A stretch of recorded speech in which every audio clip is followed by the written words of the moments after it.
of the Rental Housing Committee. Please contact mvrent@mountainview.gov to obtain a copy of the applicable resolution. All members of the Rental Housing Committee will participate in the meeting by video conference with no physical meeting location.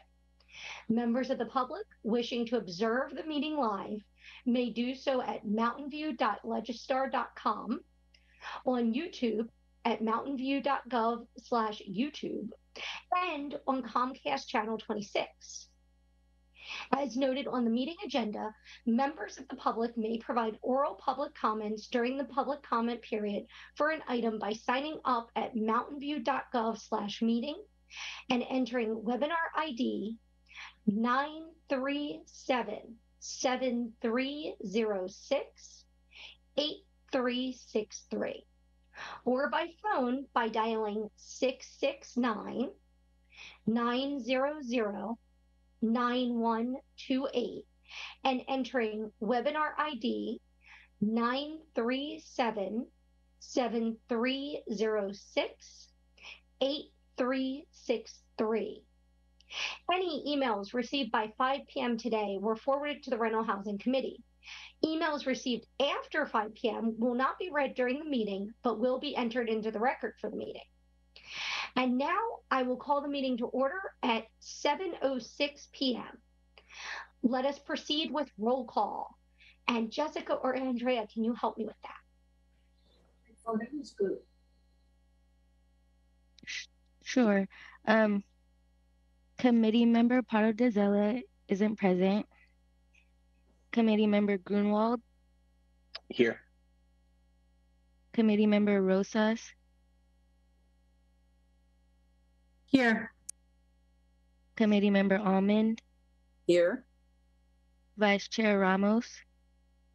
Present. Chair Haynes Livesay.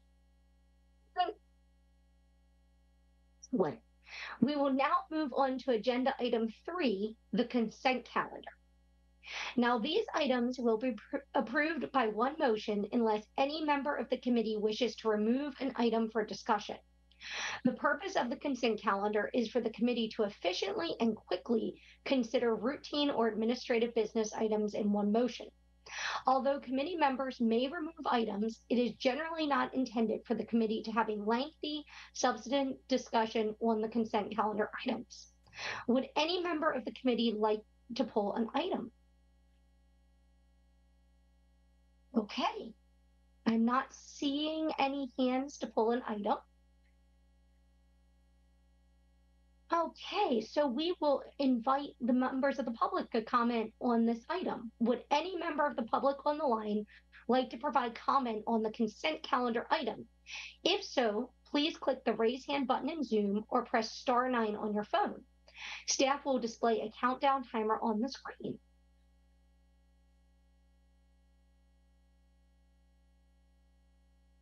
Okay, seeing no hands. Double checking, no hands, okie dokie. I now will bring the item back for committee action. A motion to approve the consent calendar should include reading the titles of the agenda items or the resolution attached to the agenda items 3.1 and 3.2. The motion to approve should include, at minimum, the language that appears on your screen about approving minutes from the RHC meeting July 18th and August 8th, 2022, and adopting a resolution to continue virtual meetings pursuant to the Brown Act provisions as amended by AB 361. And I see a hand that is Vice Chair Ramos. Do you have a motion? Yes, thank you, Chair. I would like to move to approve the minutes of the RHC July 18th and August 8th, 2022, and to adopt a resolution to continue virtual meetings pursuant to Brown Act provisions as amended by AB 361. Excellent. Do I see a second? I second it. Excellent. And now we will proceed with a roll call vote. And Jessica, do you want to help me out with that? Sure. Committee member Grunwald. Aye. Committee member Rosas. Yes. Committee member Almond. Aye. Vice Chair Ramos. Yes. Chair Haynes Livesay. Aye. Motion passes unanimously. Excellent. Okay, so now we will open the meeting for oral communications from the public. This portion of the meeting is reserved for persons wishing to address the committee on any matter not on the agenda. Speakers are allowed to speak on any topic for up to 3 minutes during this section. State law prohibits the committee from acting on non-agenda items. Would any member of the public on the line like to provide comment on non-agenda items? If so, please click the raise hand button in Zoom or press *9 on your phone. Staff will display the countdown timer on the screen.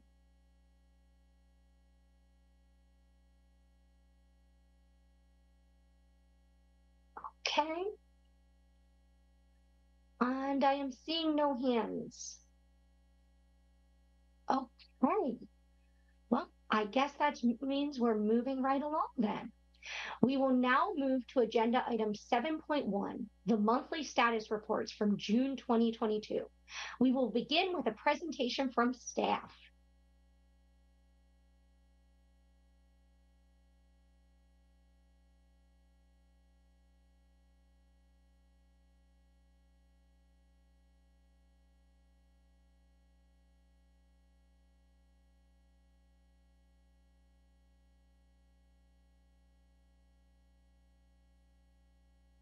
Staff, if you're trying to speak, we're not hearing.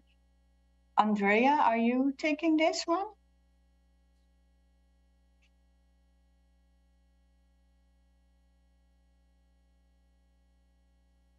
I did not prepare for this one.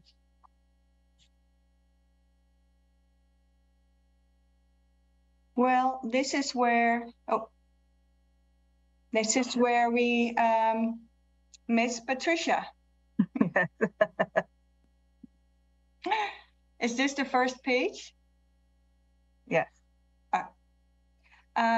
So this is an overview of the monthly status report for the rent stabilization reports, and we will go in further detail on the following slides.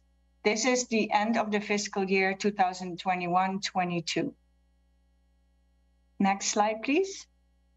As you can see, the information requests and public inquiries were mostly with regards to COVID-19 rent relief and COVID-19 follow-up, as well as eviction protections. So and allowed rent increases. So these are all kind of related to the emergency situation that is still going on.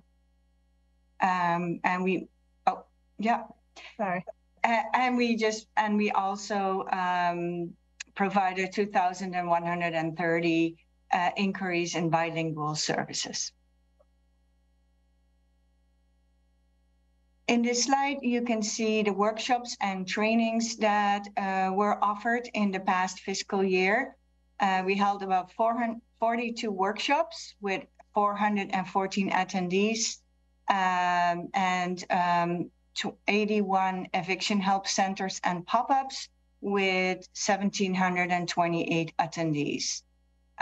For further outreach, we did 14 mass mailings, 945 targeted letters, 47 email updates, and currently we have 818 email subscribers. Mediations, we have 136 mediations and conciliations this past year, which is up about 35 from the year before. And 122 of these 136 mediations and conciliations were resolved. We think that is a very convincing number for the mediation and conciliation services that we provide. The required notices, we received 241 banked rent increase notices, 1,085 termination notices, 2 tenant buyout notices, and 2 additional occupant notices. Then for the eviction submittals, as you know, the landlords are required to send termination notices to the rent stabilization program. In the year 21-22, we have a total of 13 no fault notices, and those are all for the withdrawal of housing from the rental market. Then the at-fault notices are the breach of lease, nuisances, criminal activity, failure to give access of a notice to cease. It looks like a bigger number in Q4 in 21-22 with a total of 6 breaches of lease and 1, I think it's a nuisance. And then the third column will give you the total numbers of received failure to pay rent notices, the 3-day notices. In the Q4 of 21-22, this was 206, which was lower than the Q3 of 21-22. Next slide, please. So rent adjustment petitions in the current fiscal year, as you can see, there is a total of 13 tenant petitions, 2 landlord petitions, and 1 exemption petition in the past fiscal year. This is slightly higher than the year before with 11 tenant petitions and 1 landlord petition. This coming year, we expect more petitions since the eviction moratorium has ended. That period of time, not a lot of landlords were taking action, and there were no hardship petitions from tenants either because there were no banked increases or landlord upward petition filed.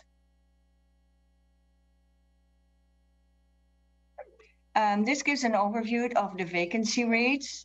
As you can see, at the end of Q4, the fully covered units vacancy rate is back to 4.25%, if I read that correctly. And you can compare that with the all units, which is still 7%, and the newly built units at 21%. That number is very hard to kind of take a trend from, because when a new property comes on market in the beginning, those units are not filled all at once. Next slide. The average rental market is this overview. As you can see, it's inching slightly up. And for the fully covered units, the average market price is $2,745. And for all units, it is $3,190, if I can read that correctly. Next slide, please. These are an overview of the property sales for fully covered units. In fiscal year 21-22, there were 24 properties sold with a total number of units of 207. Currently, there are 4 properties for sale with 51 units. Then this is an overview of the eviction prevention program with the Housing Help Center. Next slide, please. As you can see, we held 61 clinics and 343 individual tenant households applied for state rent relief through the Eviction Help Center. We serve a very high bilingual populations. 85% of our clients speak other than English primary language.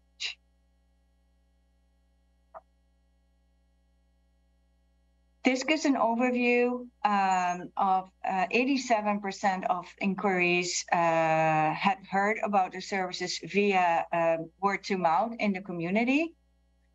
Most people have over 3 or more people in their household, and the majority has an annual household income of less than $25,000. This gives an overview of the percentage that applied also for the city's rent relief program, 48%. They receive an average of 2.4 months of assistance. and 26% of these people that applied received termination notices. And the clients requested and received legal assistance were 171. So that gives us a little bit of the same overview than what we give under the previous data service. So I'm going to skip the details of this slide. And here is an overview of the community outreach that we provided with 25 webinars, trainings, and community meetings. Next slide. With direct mailings and 3 postcards, 943 targeted mailings, and 16 emails.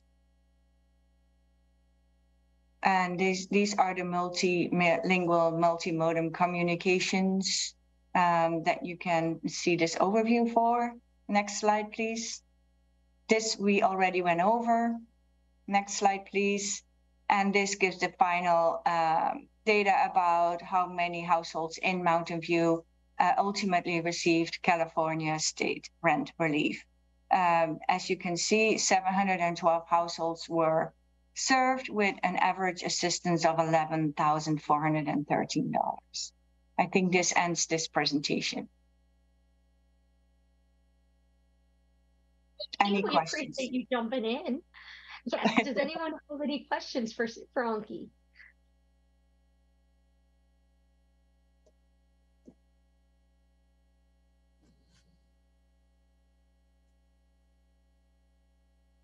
Okay, committee. Since there are no questions, I will now invite public. Wait, I've got a question. Go ahead, Committee Member Allman. It's not actually a question. I continue to be absolutely amazed at the productivity of our staff and the extent of outreach and mailings. I think we're really serving our community very well, and I'm very proud of our staff. That's all I wanted to say. Thanks. I would agree, and also say I'm very proud of Anki. She did a great job on the fly there. Yes, me too. Excellent. Any other questions, or I'll go to public comment. Okie dokie. Since there are no more questions, comments from the public on the line like to provide comment on this item? If so, please click the raise hand button in Zoom or press *9 on your phone. Staff will display the countdown timer on the screen.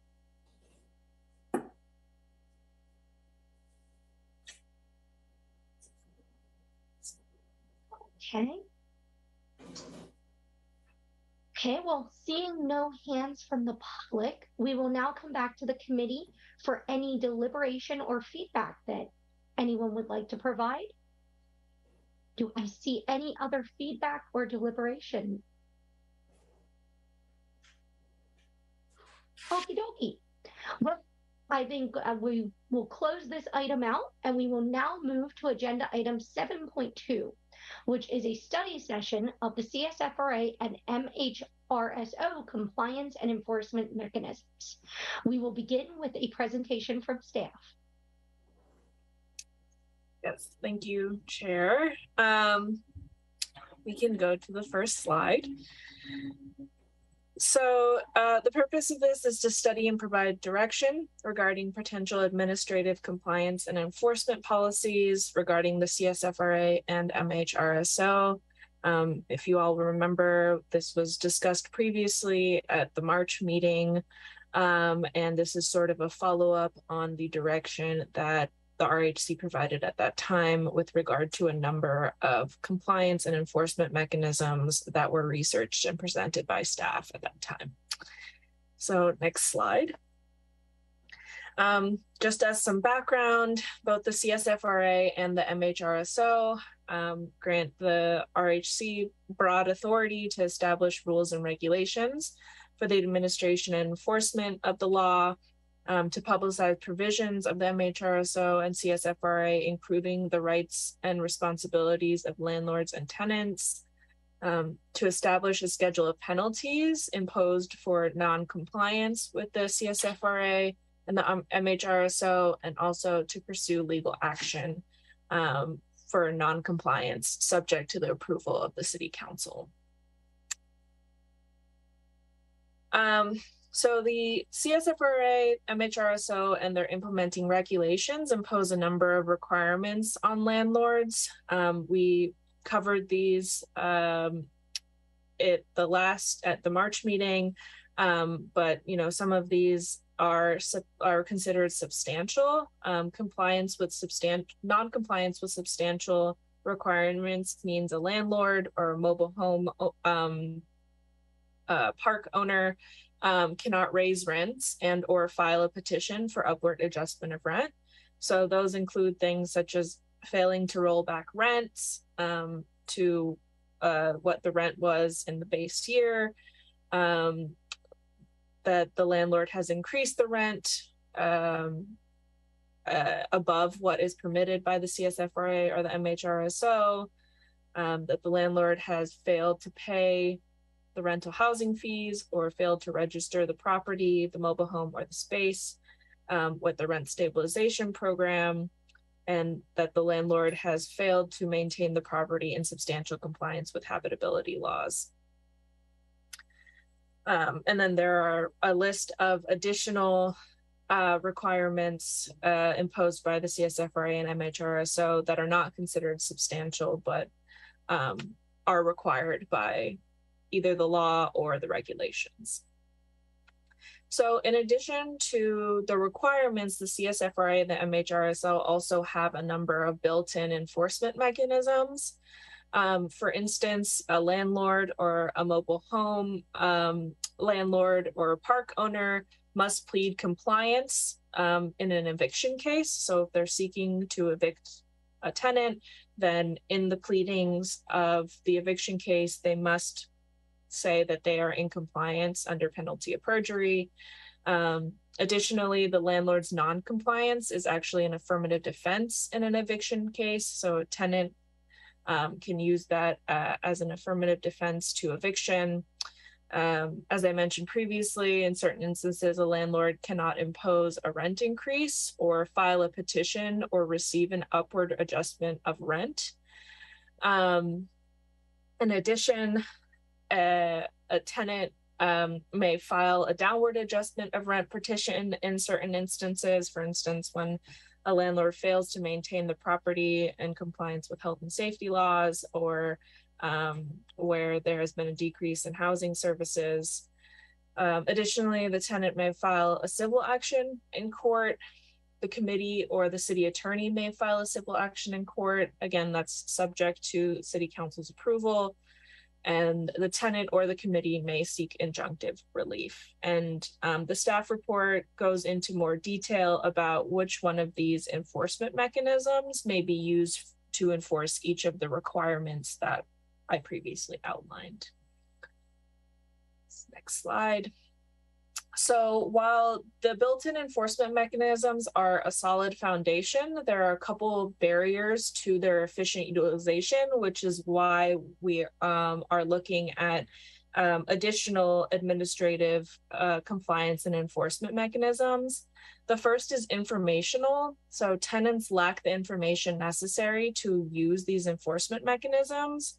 So for example, while it's true that a landlord cannot impose a rent increase if they are not in compliance with the CSFRA or the MHRSO, a tenant may not know their landlord is out of compliance. For instance, they may not know that their landlord has not paid the annual rental housing fees or has not registered the property. And therefore, when they receive that notice of rent increase, they don't know that they don't have to pay it or that they can challenge it. Similarly, there are a lack of sort of affirmative tools. So the RHC has very few tools short of a lawsuit to proactively enforce the requirements of the CSFRA and MHRSO. So as I said, the RHC may reject a landlord's petition for upward adjustment of rent and require compliance with the CSFRA or MHRSO before accepting the petition, but that's only after the landlord chooses to file the petition. So it's not something that's proactive. It's sort of it's reactive to the landlord taking a step. So we can go to the next slide. In October of 2019, the RHC directed staff to send courtesy compliance letters to landlords who failed to timely pay their rental housing fees, and chose not to take any further action on additional enforcement mechanisms. The compliance letters have been effective for collecting unpaid fees. For instance, staff sent compliance letters in April of 2021, and that resulted in the collection of an additional $43,148 in outstanding fees from 22 properties, and also prompted 16 additional properties to be registered. Next slide.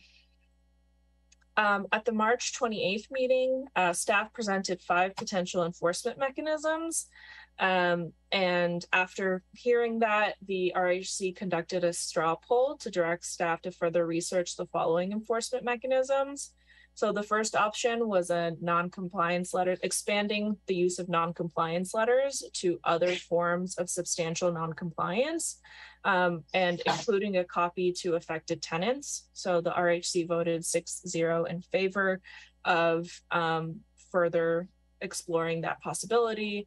That option. Option 2 was posting non-compliant properties to the city website.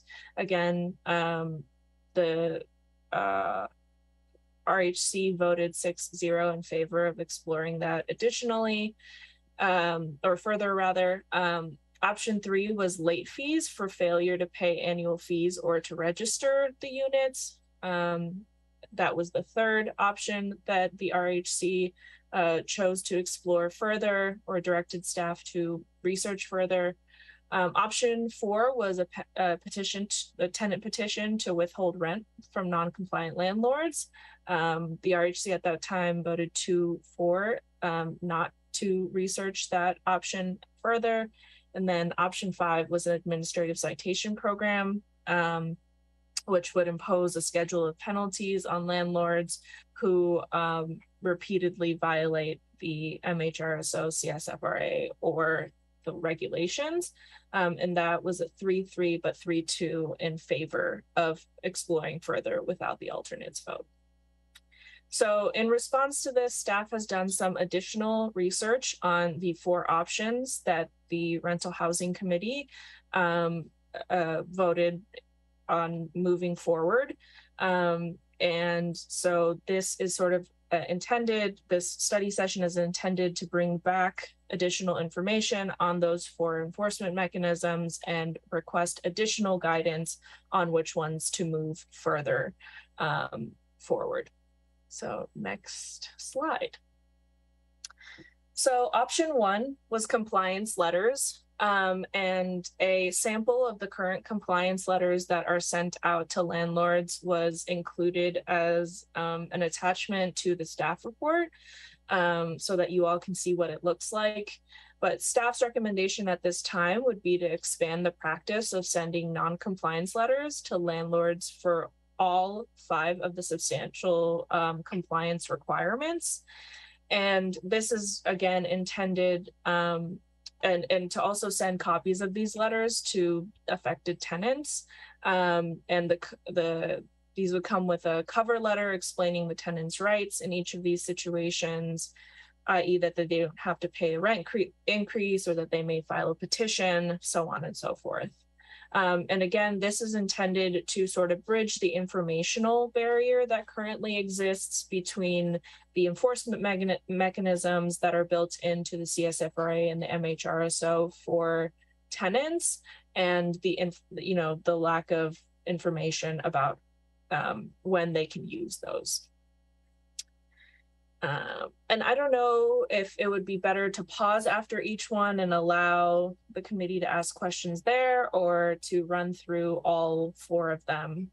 It's a lot of information, so my instinct is to pause after each one and allow some time for discussion. But I like that, Dana. I think if we can pause after each one and do committee questions, save deliberation, but just do the questions and then move on to the next one, I think that would keep the questions fresh in everyone's mind. Excellent. So I'll pause here. Okay, Committee Member Allman. You're on mute, my friend. Thank you, Nicole. My question is about those who fail to register their property. So if they aren't registered, how do we find them to send them compliance letters that they haven't registered their property? Because as I read tonight's information, we have 60% that are not registered, and that's a lot of landlords to try and track down. Yeah, we do have a database with all the properties in there. We just don't have the specific information from the landlord themselves. So when we started out, there was no database, so we proactively compiled a database ourselves. So that makes it possible for us to send compliance letters knowing that they're out of compliance. Okay. Yep. Mm-hmm. Great. Thank you. Drill down on that question, Anki. My understanding is that's built from things like property records and whatnot. Is that accurate? Yeah, so we have the main information, the property with the amount of units and a contact information. But what we're asking the landlords to do is to update that contact information, confirm the information that is in the database, and add some extra information, for instance, the rent increase per unit. Committee member Greenwald, you have a question. Thank you. In the scenarios or the proposals that we see in the document, is all non-compliance considered non-compliance? Any of these on this slide, anything that would be non-compliance will then affect or have the consequences that are in the proposal. Is that right? Yeah, so the overview of these 5 bullet points are the substantial non-compliances that will have the consequences, correct? And everything in this list, the 5 are all substantial. Correct. Got it. And so how does it work?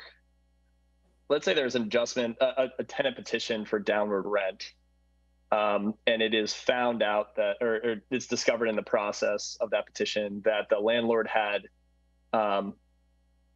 incorrectly asked for more rent or adjusted the rent too much, right? Which would be number 4 on this list. And that happened 6 months ago to a specific tenant. How would historical non-compliance then work? Because they had been out of compliance for 6 months. Even if they cure it with that petition, is that accounted for in the plan? How would that be handled? Well, I think it would be handled the same way as how we handle it currently. We always contact the landlord and see what their response is. A landlord can always respond by, "Oh, I see my mistake, I will correct it." And then the petition may be withdrawn by the tenant, if that's what you're referring to. Correct. But I guess then, if that is in that scenario under the proposals, would other tenants be able to go back and say that if we were to say that they could not make adjustments while they were out of non-compliance, could other tenants go back and say for these 6 months they were non-compliant, so then they gave me my AGA during that time, and then that was invalid? Yep. Yes, they can, or a landlord can proactively correct the mistake that they make to all the affected tenants. Would that mean that they would have to give back the AGA, the difference of the AGA for those 6 months? Whatever it is that they made the mistake, that's the amount that they need to return. Okay. And then the mistake for that individual tenant, but then would they also owe the other tenants in that scenario the 6 months of having no adjustment because they were out of compliance? They would, but it's complaint based. So if those other tenants do not choose to file a petition, then the landlord wouldn't have to repay it. It's really about whether the tenant chooses to enforce it. And that's how things are now as well. So if a tenant finds out that their landlord had not paid their annual fees or had not registered the unit when they imposed the rent increases, even now, they can file a petition for any AGAs that were taken during that period of non-compliance. So this option is only to inform the tenants of what is happening in their property. Got it. But these ground rules would apply to all the options that we're going to see. Is that right? Well, we walked through each of the options, but okay. All right. I will. Yeah, I'll hold. Yeah. Okay, Vice Chair Ramos, you have a question. Yes, this is actually in relation to, I believe we all received an email before the meeting. I don't know if most of us had the chance to see it, from the representative from Prometheus about I believe the big thing that she was trying to get was a bulk uploading for the rent registry. I don't know the staff know the timeline of that being available, or if there could be an accommodation made available so they could just get the registration in. Yeah, so the bulk, there is a bulk upload option at the beginning of the registration when they initially register. What the representative is asking for, that each year when they update their information, if there could be a bulk upload, and that is currently not possible. The vendor is just currently looking into the complications of providing that and the extra costs of providing that software, which comes with a risk of other parts of the program not working optimally, is what we understood so far. But we should be getting a detailed report from them, I hope, by the end of August. Okay. Is there any kind of accommodation that we can do? Because if the issue is that they just want to upload a spreadsheet, could they turn in the spreadsheet to us and we can count that as compliance, or something like that? I'm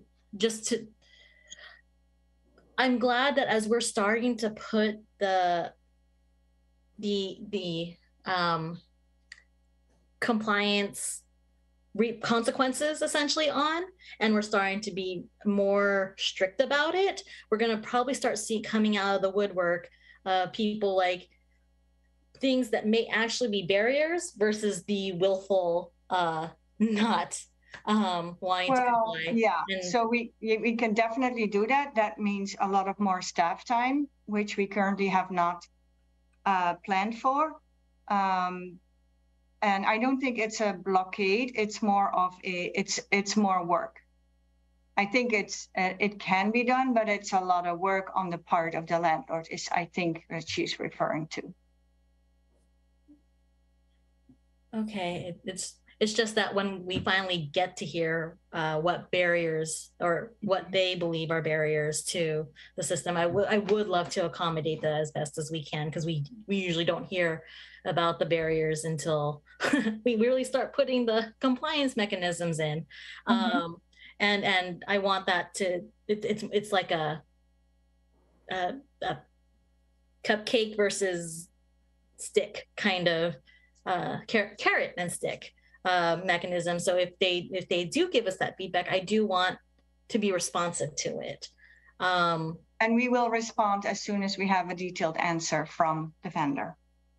Okay. And then the other question I have is, could you walk me through a timeline about how, so once they send this letter to the affected tenant and a tenant files a petition immediately, what kind of timeline are we looking at in terms of curing and the petition process? Now, I know our petition process actually has a set timeline, but how does that work with if the landlord sees the letter and goes, oh shoot, now I actually have to do this, and then they do it? How does that work in the timeline wise? We currently have not provided a timeline, because we first want to know if you're interested in these types of options first. Mm-hmm. And then in the next steps, we will be providing further details, including proposed timelines. All right. Thank you. That's all the questions I have. Although Anki, correct me if I'm wrong, but a landlord, once they receive notice of a tenant petition, can choose not to object and just cure the issue currently. Is that right? Absolutely. So it depends on what the issue is at hand, of course. And a petition process is the one process that is very defined, qua timelines. So once a petition is filed, and then we have to follow the guidelines that are in our regulations. If a landlord responds by, oh, I see my mistake, I'm going to correct all of them, and then the tenant can decide to withdraw the petition, and then the situation is resolved. Thank you. That's what I wanted to know. Member Almond, you have another question. I just wanted to make sure when we send out non-compliance letters for these 5 things, we don't have any other stick. I mean, if for example, we discover that a large group of units by one landlord are not registered, there's no action beyond the letters. Right now there isn't, and that's why there are multiple options that we'll be following. Correct. Okay, good. Yeah. Okay, thanks. From Committee Member Rosas, you have a question. Yeah, yes, thank you, Chair Hensley. You're saying? I apologize for the chopping of your last name. So my question is, well, I'm concerned. I'm really, really concerned in regards to 60% non-compliant landlords. And I do believe that that may be an overdue extra work on our staff, especially with all the stuff that they have to do. And then I saw that on the previous slide, there's an option for option 4. And then there was a 2-4 vote. I'm wondering if we can bring it back, or is this is not the place to do it?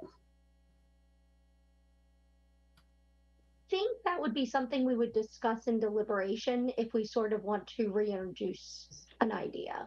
Nalazangi, correct me if I'm wrong there. That's correct. Yes, if you would like to redirect staff to bring that back again, then you would do that during deliberations. And okay, well, thank you very much, and I apologize, but I just didn't want to forget. So I will definitely be bringing it back. Thank you. Committee Member Greenwald, you have another question. Yeah, thank you. Just the 60% number. Those are, how does that break down? So I think we were in the 90s for registration, but 60 includes like you don't have a number for each unit. You don't have the data for each unit. They have not gone into the database to register themselves. It's 90% for the annual rental housing fee payments, I believe, and 60% for registration. So when you talk about registration, 60% of the properties have not opened the database to check if their information is correct and give any further information as required by the Csfra or their regulations. But they've paid. They sent in a check, or some large 90% paid their fees, which is separate from the registration. And so maybe my question is have we gotten a sense of whether that is willful noncompliance or lack of familiarity with like technology in some cases? We sent multiple updates to the landlords, and we did not receive any inquiries or questions. Some did. I mean, we went from 30 to 40%, but the rest did not communicate to us why they haven't registered to date. And registration in that sense is like confirmation that your address is this, your name and then each unit and what the unit rents are, or is registration just they just have not confirmed their name and contact information and the address? All of the above. Got it. And so, but the 60% does not count these half registered people. It's just the people that have not registered at all. Got it. And of the 40 that have not, 40% have registered. Yeah. Yeah, sorry. I'm saying the 40 who are not in full compliance with the registration, not fully registered. Do we have a sense of how many of them have registered the building but not registered all the units and put the unit information in? Because that 40, functionality was added later, right? 40% have registered. 40% have registered. So they're good to go. Yes. More or less. The 60% just hasn't registered. But we did add, I'm just trying to kind of get a sense of the problem. We added the unit information as a follow-on. That was like the second phase of our website. The first phase was just like property information and contact information and stuff like that. And is the vast majority of the 60% people who have not filled out the units yet, but they did register in the first phase? Andrea, do you have the details on that? Yes. So the majority of the 60%, so about 376 properties or so, that I have counted as not registered. Some of them have partially registered but haven't completed all of the information. I don't have it broken down as to if they only filled out the landlord information but not the property manager information versus property manager and landlord but not the unit information. But as far as partially registered properties go, we had about 120 that had some type of information in the database. And we went through each and every one of those and sent them an email explaining what was missing and how they needed to update the information and submit the registration. After we sent out those personal emails to each partially registered property, I would say we got about 100 or so people to complete their registration.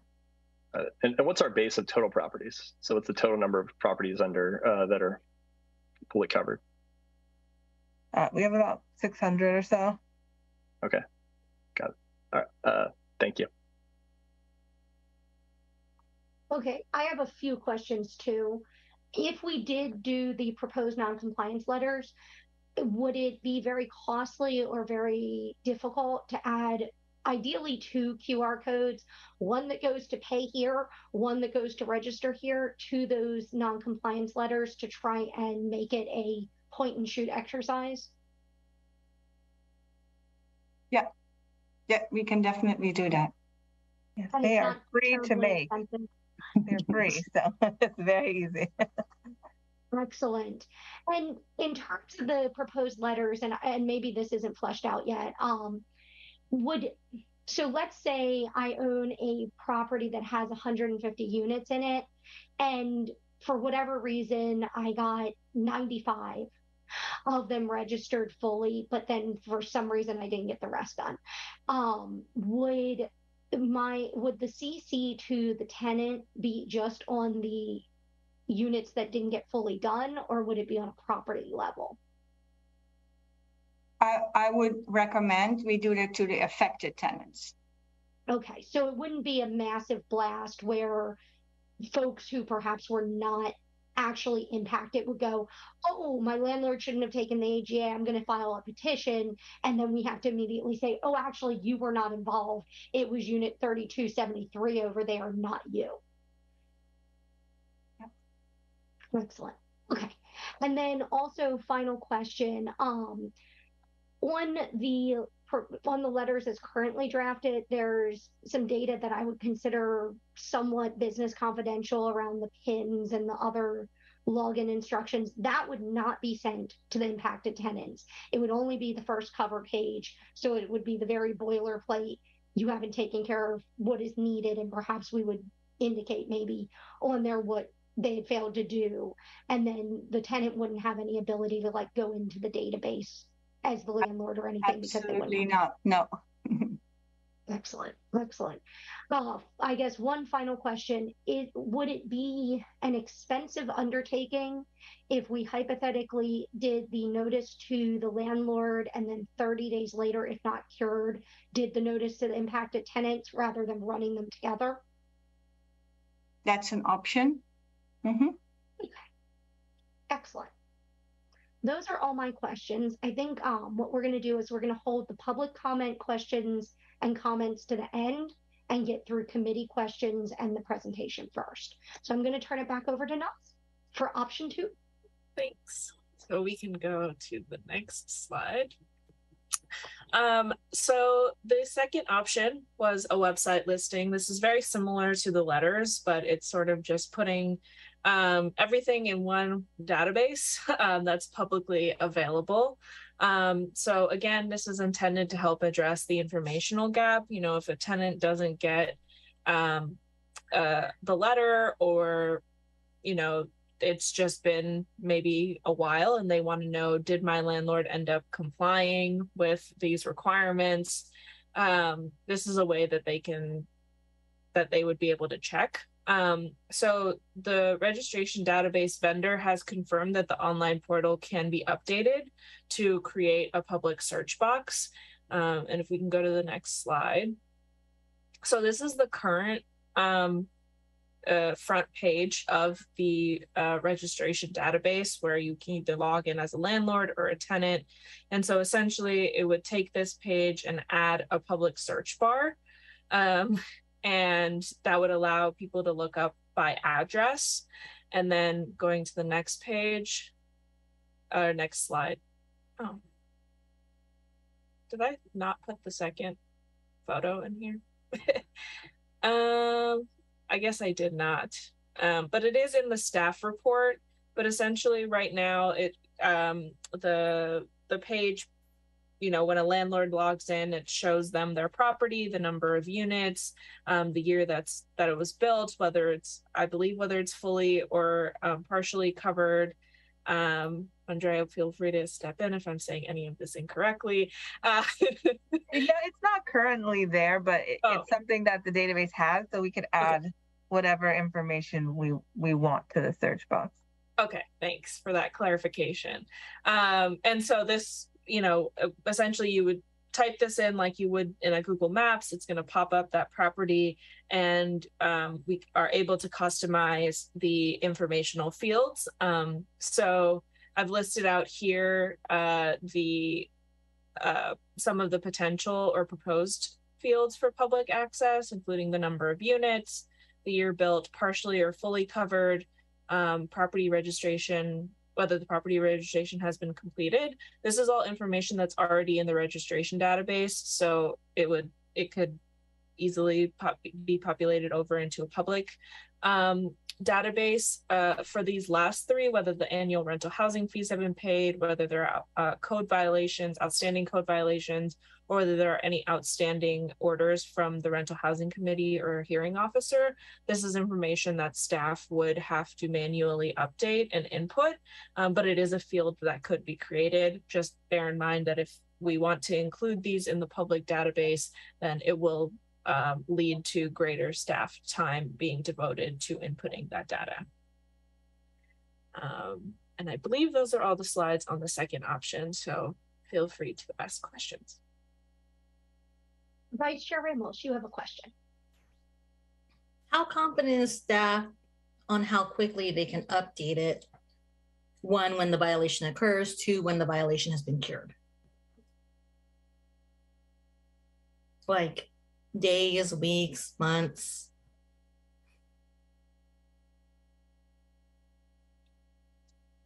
You mean once the database is built, when this feature is built? Correct. Mm-hmm. I think a couple of numbers, then 1 to number 4, that could be automatically updated when a landlord puts in all their information. Correct me if I'm wrong, Andrea. Right. So that information is in the system, so it would update pretty automatically. If the landlord puts it in, right? Right. Yeah. Well, yeah. So 1, 2, 3 is they're already there, so that would be automatic. Number 4, within 24 hours after staff reviews the submission, I would say. Annual renting housing fees paid, that takes a little bit more staff time. I combed through the unpaid fees and it took me about 6 or 7 hours to do that. So that plus entering it in the database. So it could be something like we pick once a month we do it, or, however often we want to update those. And then I would think the same thing with 6. And I would think number 7, there would be fewer of those. So those could also be pretty quick as well. Okay, would it, I guess it might be helpful to have like on the bottom, last updated by, just in case people have a sense of like, oh, this hasn't actually been updated in a while. So like if the landlord is, if it puts the landlord in compliance and like a tenant got their letter, they're not confused for a sec. Or if the landlord is not compliant, if the landlord cured their compliance issue, they aren't going to have any pitchforks at them because of delayed information. So, and I think it would also depend just how often the committee would like the information updated, and staff would take the time to do that.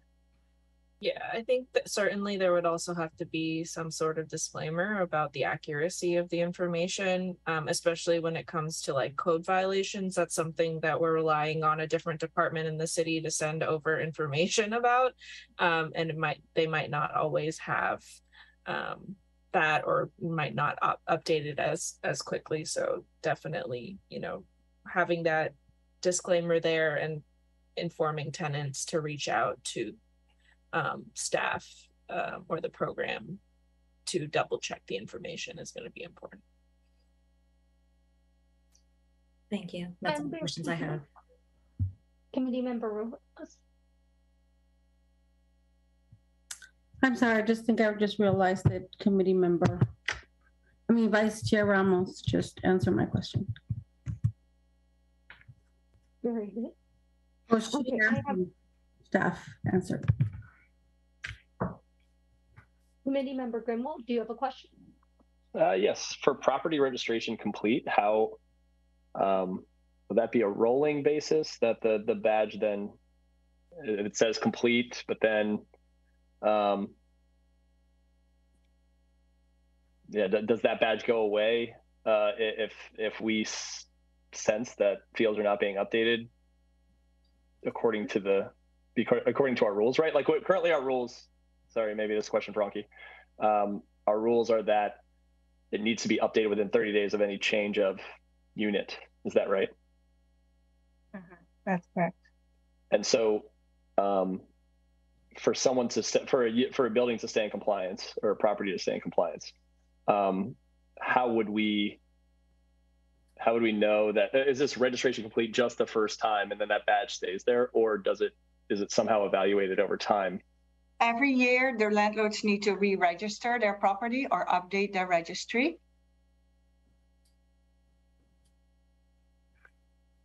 And on the website, is that just a confirmation of current, like, well, what if nothing changed? What if no one moved and all the information is the same? So they have to go into the database and say that they updated it. Usually when something gets inputted on the front, and the backend staff gets a notice that something was done in the database, and then they confirm the action. Did I say that correct, Andrea? And that's for each detailed change, or that's just like the property owner or the property manager is a different contact information? That's for each unit. If a unit someone leaves the unit or if the rent is increased in any unit over that time, that's confirmed by somebody on our staff. So we have an open registration period at the beginning of each year where the landlord or manager can go in and edit any information. And once they edit the information, they submit the registration for review. Once it's submitted for review and staff has looked it over and it is complete, after that, each change that the landlord does in the system is per unit, a per unit change. So staff does review each change on the per unit basis after the initial registration each year.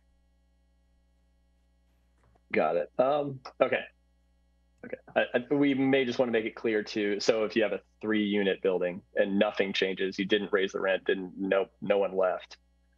We might just want to make it clear too. Well, I'm sure we have noticing for them that they need to hit a confirm button. But thank you.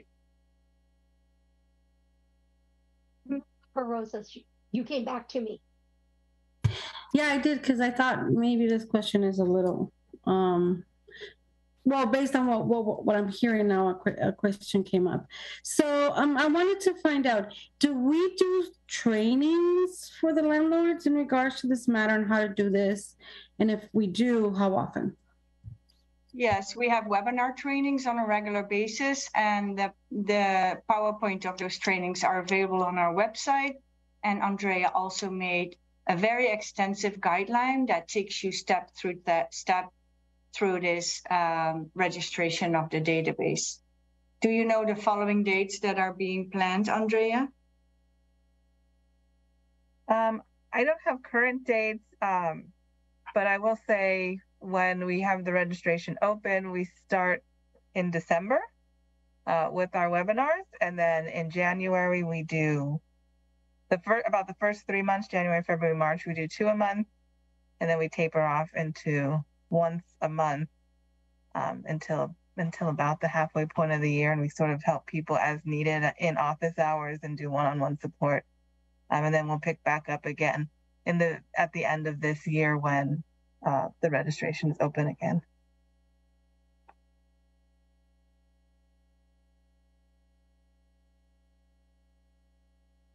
And I just have one final question.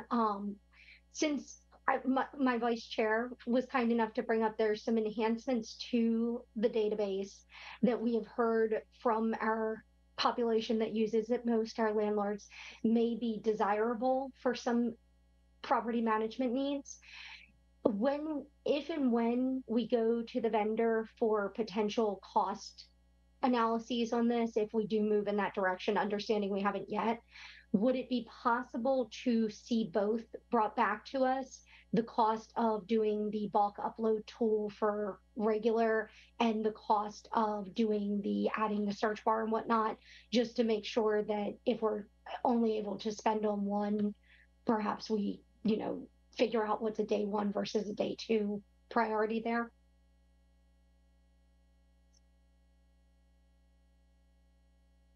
I see some nods. So I'm going to take yes. that. Sorry. Yeah. No problem.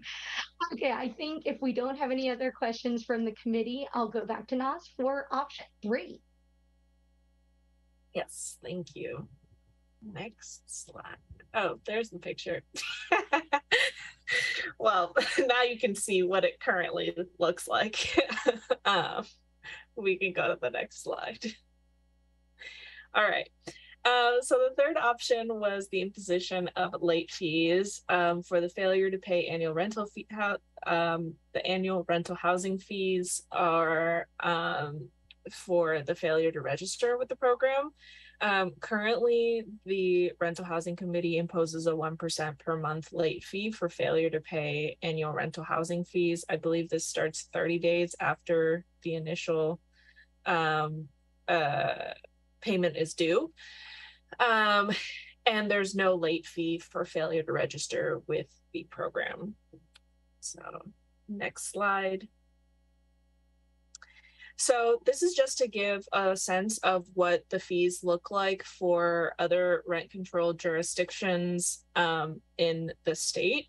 as you can see, Mountain View's late fee for the annual rental housing fees is quite low compared to other cities.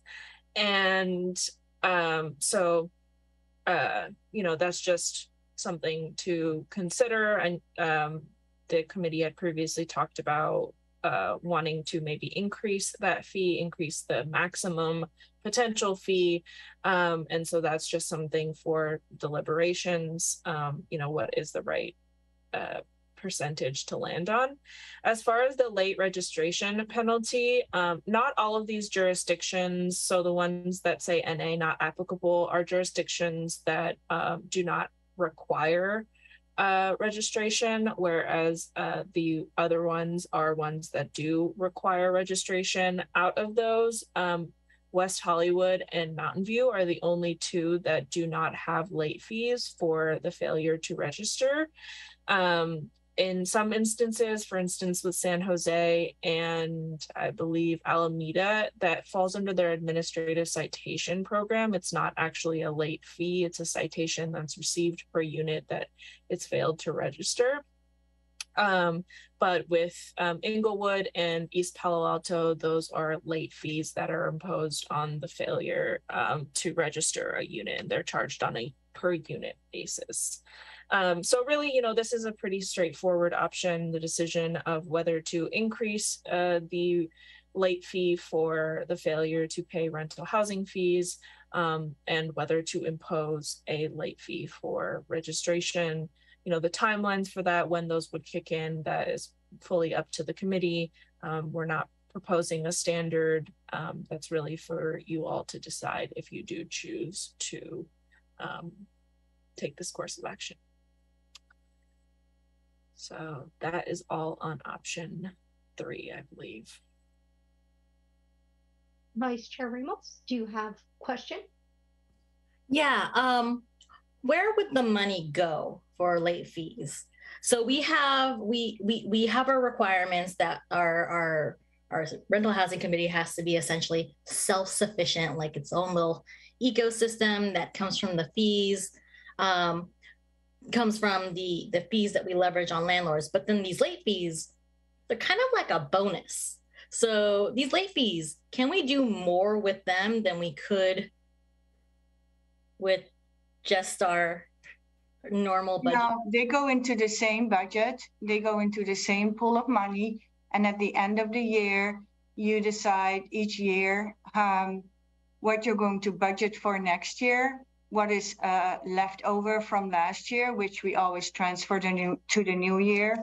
And you guys decide then what the annual fee is based on that budget and what is left over from last year. So hypothetically, we put some form of late fees, and then there's a landlord that's like super uncompliant and therefore has to pay like a really large fee. That goes into the bucket of our total operating budget that will eventually get divided up with the rest of the fees. Correct. Okay. Does it have to be that way? And that's how it usually goes. If you want to earmark that money for something specific, first of all, it's hard to predict what money would be coming in. And second of all, if you want to earmark it for certain money and the money is not coming in, what are you going to do with what you propose to do with that money, first of all? So that's a project then that would not happen.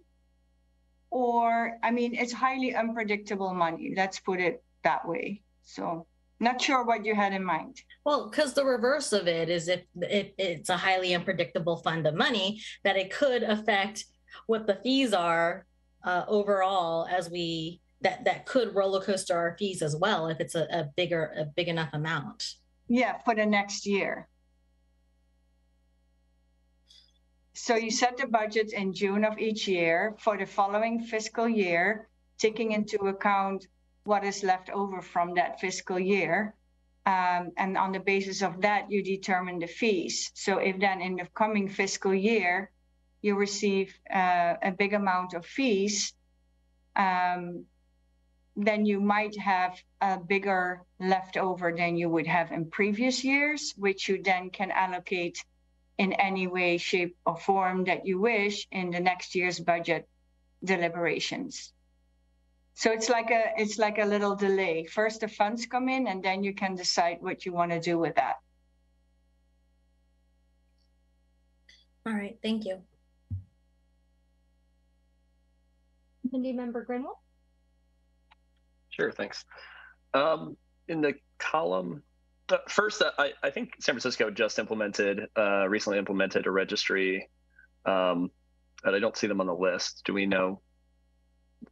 They're not a mandatory registry yet. Oh, that's what they told us. Got it.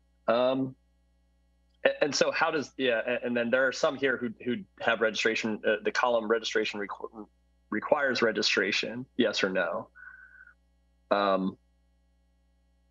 What does that, how is that different, I guess, than San Francisco? Like for the no's, how to, yeah. I guess we talked to them maybe a month ago, so maybe we missed the latest implementation that they have, but at the time they told us they didn't have. Okay, we didn't have mandatory registration, so we can always add that.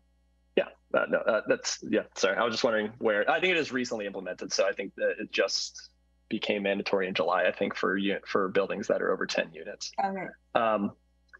But yeah, to that effect, I think they're only, if you don't register, essentially you can't take a banked or annual general adjustment. I think you effectively, if you're not registered, can't do that, and that's their preventative measure, or that's their consequence from not registering. Yeah. We have that consequence too. But the problem is that the tenants do not know that is happening, so they're not. And since we are a complaint-based registry, that if the tenants don't know it, they can't file a petition that the landlord provided a banked increase while they didn't register. Yes, and I actually am supportive of the we'll get to that in debate, but yeah. I'm supportive of the website for sure. I'm just trying to parse, like for Richmond, Santa Monica, everybody who's a no on requires registration. How do they assess the fee? Tell me about how, if it's not required, but they're set, so they can just send in the payments as long as they're paid up. Yeah, they still don't need to register. That's exactly how we did it in the first couple of years before we had a mandatory registration. Got it. Okay. All right. Thank you very much. Committee Member Alton, you have a question for us.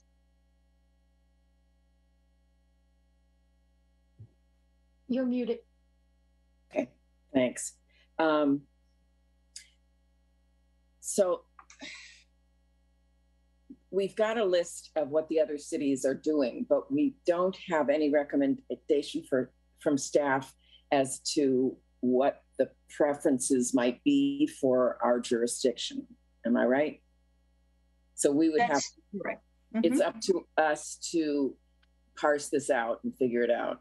Yeah, or in the next, and then at the end of this, you can give us some direction of what else you want us to explore or recommend. Right. I mean, it seems very clear, given the numbers we have registered, that we have to put more teeth into it. So if there's a penalty, then I'll bet all of a sudden we get a lot more registrations. That's my feeling. And I'm looking at, being comparable to East Palo Alto, since they're our neighbor. That makes a lot of sense. And I also think we might need to increase our annual fee payment penalty. And I know we're not into deliberations, but I just wanted to put my 2 cents in there. I think it's really important that we have some kind of mechanism that will boost our mandatory registration program, so that we really have a robust sense of what's happening in our community. I think the website is, all of those things should be done but I don't know how many people are going to actually go to the city website. So the fee schedule seems really important to me. That's all. Great. Committee Member Rosas, do you have a question? So yeah, I mean, I'm seeing that we don't require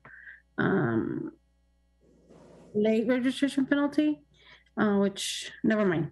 I was about to say something I wasn't supposed to.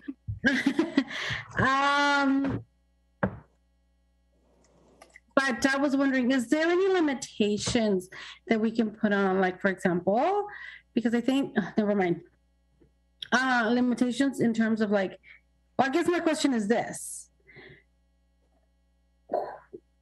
I think you guys have answered this question, but it hasn't clicked. Has the majority of the non-compliant landlords, are they the big developments or apartments in the city, or is it the mom and pop shops? Andre, do we have any statistics on that? I don't have the exact numbers on that. I can definitely grab them. I will say the majority of our really large property owners who have big property management teams have registered. And then I think it's between mid and small is probably where most of our non-compliant landlords are. But for our really small mom and pop landlords, we do have a paper form. So if they're not tech savvy, they can fill it out on paper, and staff will upload that for them. Okay, thank you. That's what I wanted to get at. One question on the fees here. Santa Monica, I know we have a cap at 12% of max. So basically, if you're late on your annual fee payment for 12 months, and then in month 13, there's no more 1% being charged. Santa Monica does not seem to cap.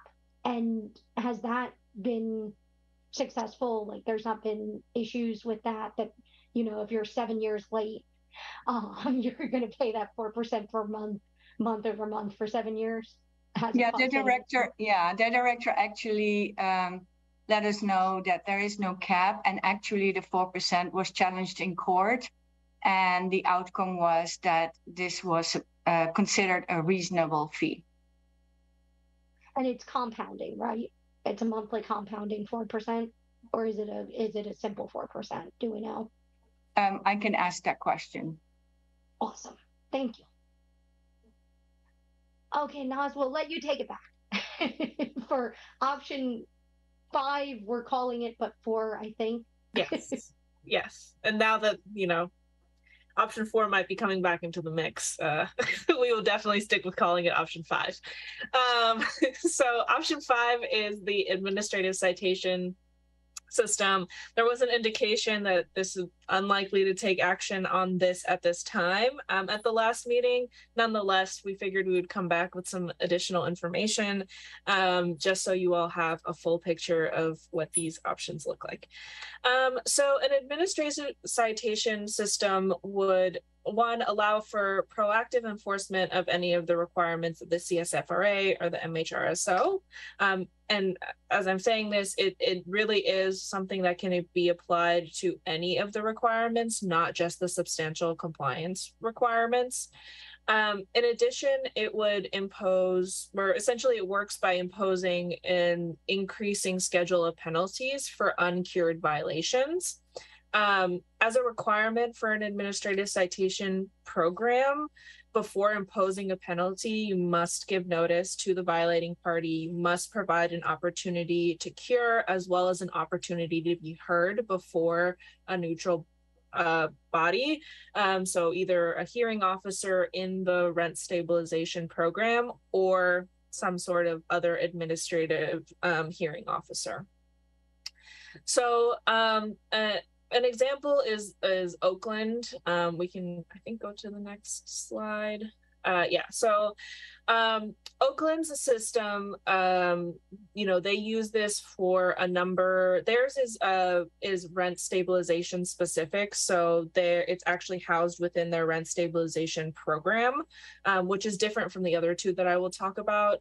So in Oakland, notices of violation can be issued for things like failing to provide the rent stabilization law notice to a tenant upon commencement of the new tenancy, demanding payment of an unlawful rent increase, failing to abide by a final order of the hearing officer or the rent board, failure to pay the rent annual fees, failure to file a notice for a unit that is no longer exempt, as well as failure to remove a capital improvement rent increase on the first month following the end of the amortization period. So under Oakland's system, the first cured violation of any of these is, they're sent a notice of the violation, and if it's cured, then there's no fine.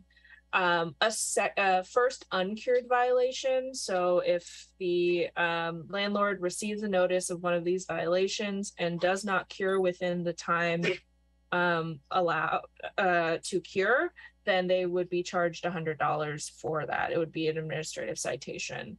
The landlord can also request a hearing before a hearing officer once they receive the notice of the violation, and at that time can challenge the basis for the notice. Similarly, a second violation of the same requirement, whether it's cured or uncured, is going to come with $100 citation amount. So let's say, for instance, that a landlord demanded payment of an unlawful rent increase, and they received a notice of violation, and they cured it. They rolled back the rent increase, but then they did it again. They demanded a payment of an unlawful rent increase, regardless of whether they cure or don't cure the second time under the Oakland system, they're going to be assessed $100 citation. Same with a second uncured violation is $250. And as you can see, this schedule sort of just keeps going up. For the maximum is $500, but the total amount that can be assessed to any landlord within one 12-month period is $5,000. And as I mentioned, they do have an opportunity to cure or challenge the violation and can request a hearing.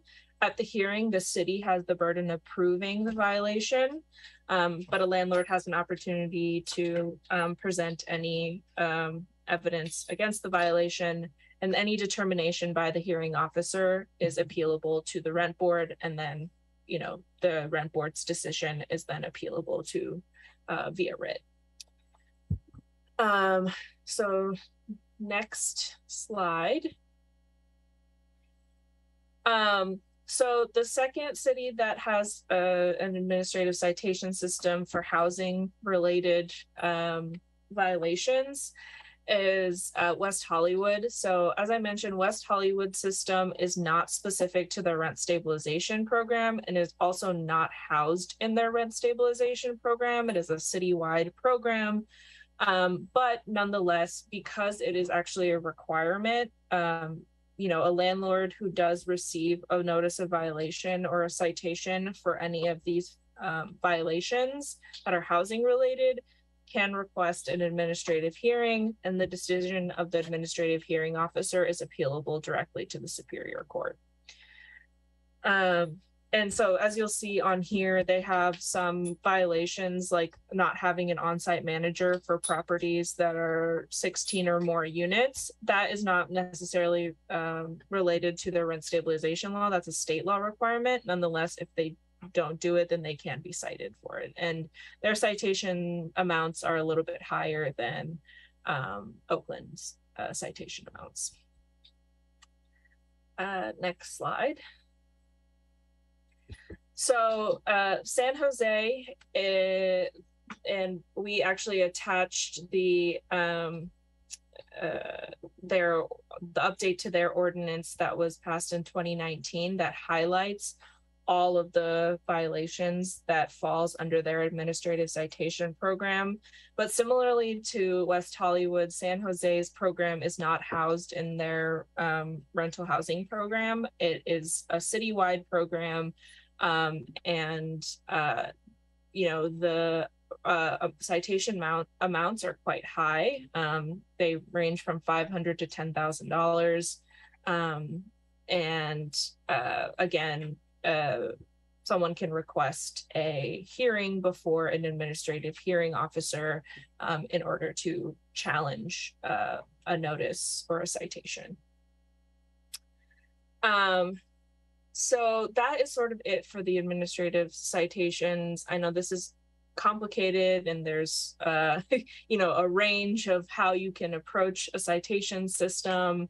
So feel free to ask any questions that you might have about these.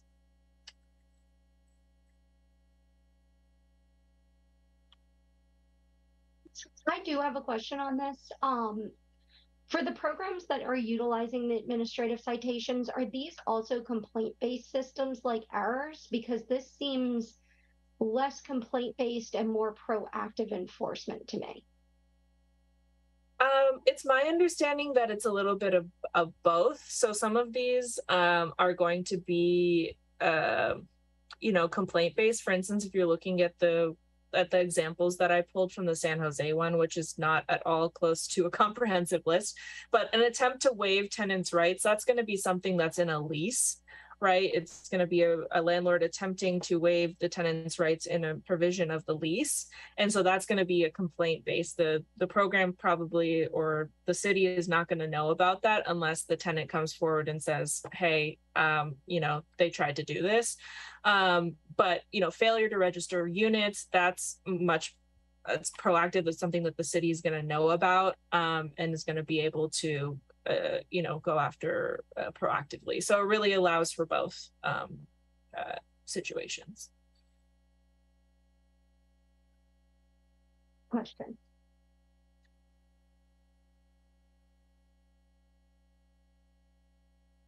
Okay. Nobody has any questions. Oh, there we go. Committee member Allman has a question.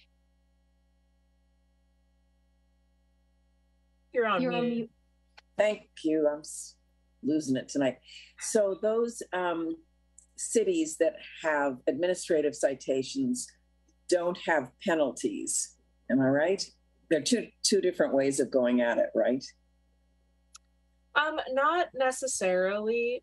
So for instance, I think San Jose, for unpaid annual housing fees, they have a late fee if a landlord fails to pay the annual housing fees within a certain amount of time. But then I think, they probably allow some sort of cure period. And then after that, they might go to an administrative citation. Okay, that's what I wanted to clarify. Thank you. So you can have these in conjunction with each other or have one or the other. Thank you. Hi, Chair Ramos, you have a question? Yeah, a quick one. Are there any statute of limitations or a maximum citation amount?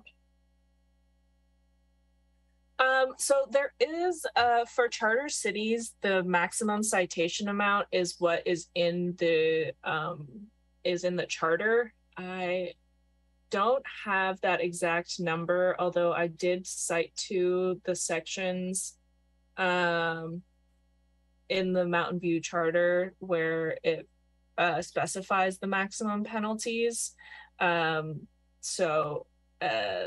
That's Article 5, Section 520, and then Article 16, Section 1604 of the Mountain View Charter that specify the maximum fine or penalty that can be imposed. And sorry, I forgot the second part of your question. Statute of limitations for the citations. I am not sure about the statute of limitations. That's something that I would have to look into a little bit more So I can definitely look into that.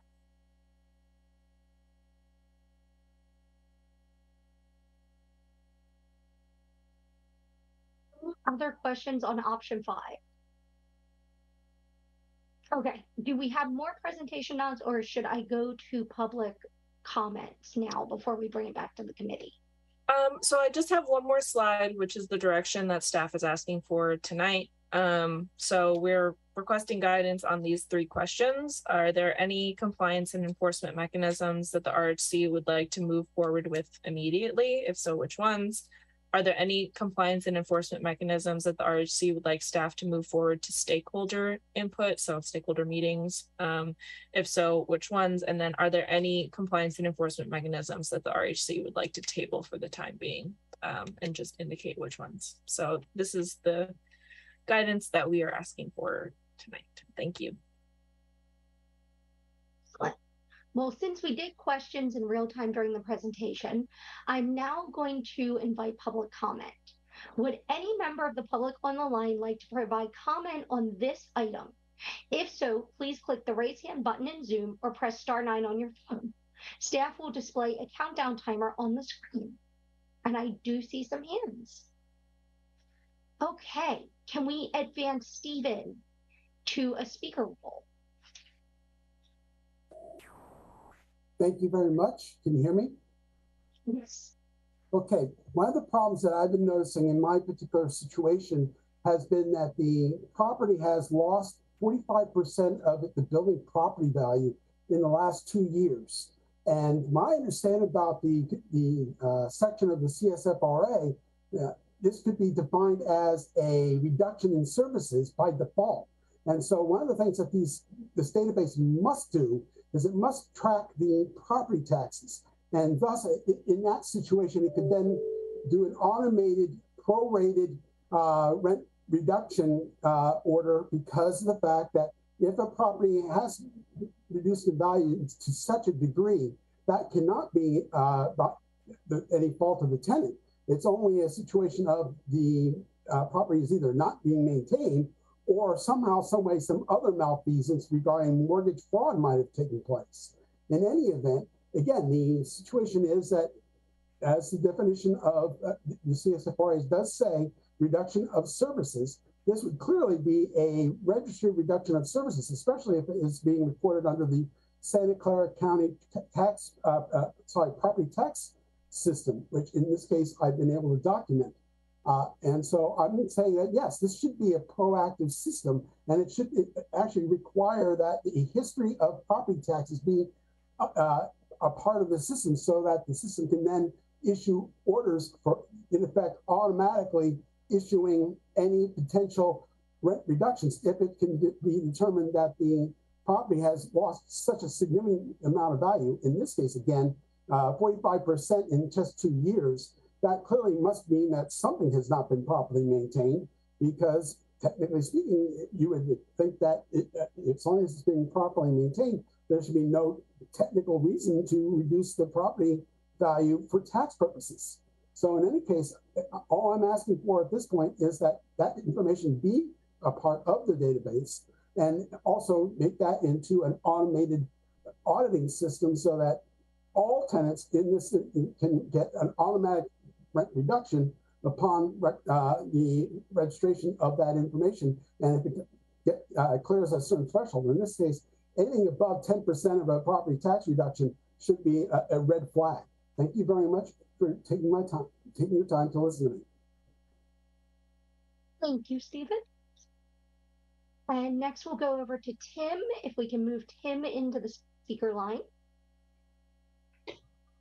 Hi, my name's Tim McKenzie, he, him pronouns. I've been a renter in Mountain View for about 7 years now.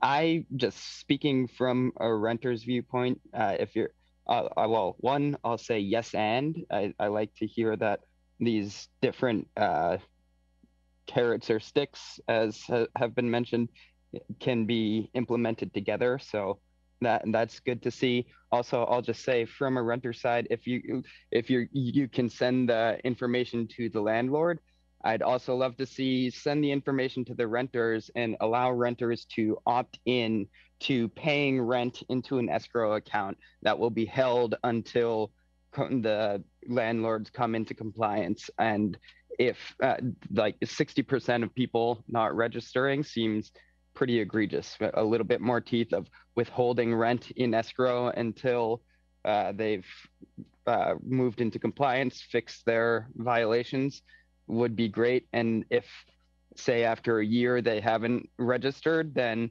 the rent could be split between the tenant and rental housing committee or something like that. But I'd love to be able to have the option to opt in, pay rent into an account that goes to the city or something like that, just holding it until the landlord enters compliance, because it's money maybe like real teeth is I think I heard earlier. I'd like to see that would be a thing with real teeth to withhold rent until they comply. So thank you. Thank you, Tim. Next, we'll hear from Kevin. Evening, RC members. I'm Kevin. I'm a resident of the city. I feel like we still need to keep all of the options on the table. Inherently, the RC is meant to enforce rent stabilization law, which does require at least some notice of what was the rent that was there in the first place, so you can actually determine whether the AGA was properly applied. As well, it is useful for informational usages, like figuring out exactly, what is vacant, what is the actual, median mean rents in the city, which would be informative to figuring out if we are furthering the purposes of the CSFRA of ensuring we have community stability. There will be perhaps a lot of complaints that, the rent registry is relatively new, but, when we enforce other laws, we don't really necessarily say like, oh, mass in compliance means we'll just wait a few more years. That's generally not how the law works. Generally, you do start twisting screws, making actual dents to actually ensure that the law is being followed. And it will come back. It's not like going to be used for, random purposes. It'll be used for the purposes of fulfilling the CSFRA's purpose of making sure that the city remains a good place to be a renter. Thank you. Thank you, Kevin. And next we'll hear from B. Hi. Yeah, I'm not going to take a lot of time. It seemed to me, first of all, I wanted to second Tim McKenzie's idea of having people opt in to an escrow account. It seems to me that just starting back in the monthly status report, it really tells us how many services the city staff provides to residents and how effective it is, despite not having all of the revenue they need to do the really even a better job. It's really unfair of the landlords and park owners to withhold that money. He's not just punishing the residents, he's punishing the city staff as well. I'd like to see some of that revenue be used for perhaps another employee who could help get the job done faster and take the stress off of the people who work there. I'm most concerned about option 3, which is the late fees. The 1% is really annoying when you look at all of the other cities, as you did. I'd like to see something considering the fact that some of these landlords, not all, have been historically withholding their data and doing as much as they can get away with. And I'd like to see those people impacted with a large late fee. And maybe not in 30 days, but 10, 20, 30, 40, increasing up to 75% maybe. I really think that those two options, having people refuse to pay rent unless we get what we need from our landlords and park owners, and having them penalized for it if they deliberately withhold their data, which makes it much harder for the Rental Housing Committee to do its job. I'll yield the rest of my time. Thank you. Thank you very much, Dee. And next we'll hear from Joshua.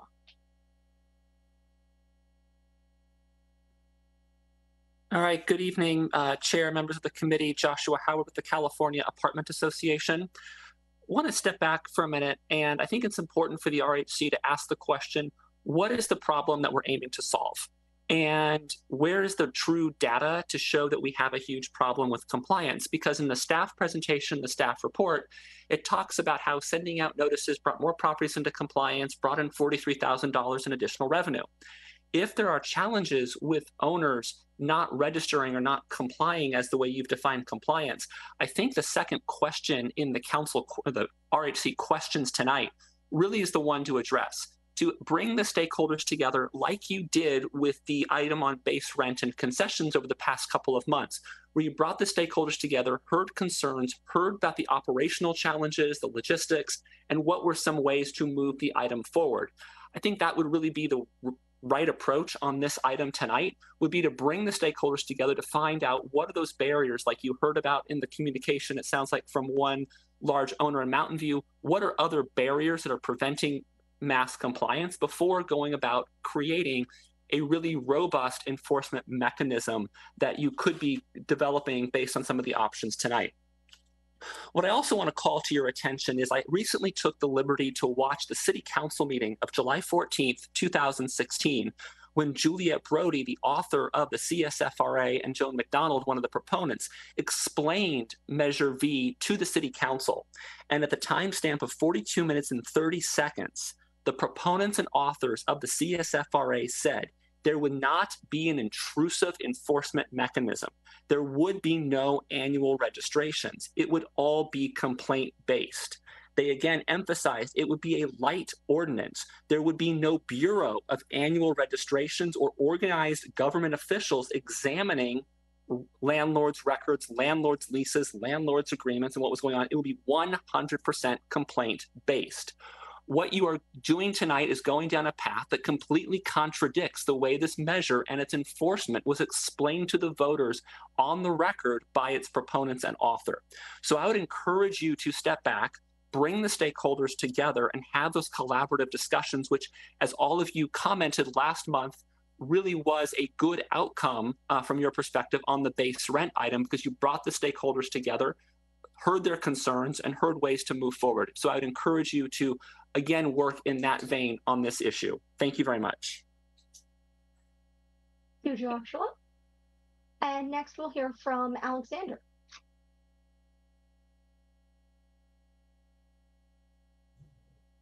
All right. Hey, everybody. The RHC has a lot of power and also a lot of responsibility. And part of that requires that they have information, that they be able to make decisions that affect the city, the landlords, and the tenants in ways that are fair, just, and that match the situation on the ground. And part of that is knowing, what units there are, what the rents are, like having transparency, being able to pull reports, and that requires cooperation on the part of the landlords with the city program. And, if there is not a current incentive that is sufficient to get them to cooperate, it is fair to empower the RHC and staff with the tools necessary to get the job done. That's your job. That's their job. The landlord's job is to be in compliance with local ordinances and regulations, and to do what they need to do in order as part of providing rental properties in the city. This seems good to me. I support any tools that you choose to implement, and I trust you to apply discretion and staff to apply discretion to not hurt people who are honestly just in good faith, unable to complete their duties, unable to understand their responsibilities. You're good people. You know what you're doing, but you need the data. We need to fill out the database, and the tools that you're discussing tonight are a way to do that. It's a reasonable and logical step. I do want to bring option 4 back. I think that's gonna be fun. Sorry, staff. Thanks. Thanks, Alex. And we'll hear from Anna Marie.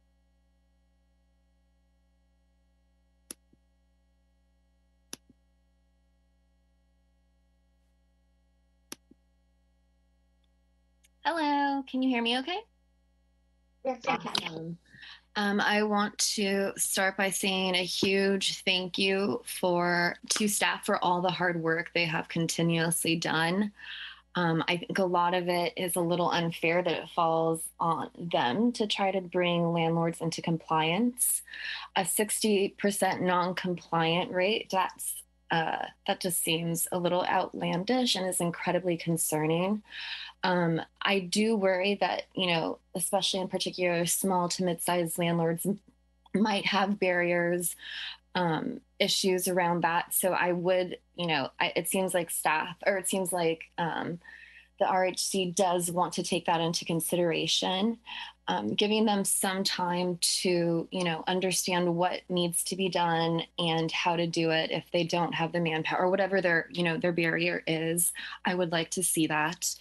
I think that to actually get landlord, like some other landlords that maybe have some issues around sharing their data or whatever their issues are in compliance with this law would be to bring back option 4 and to consider option 3.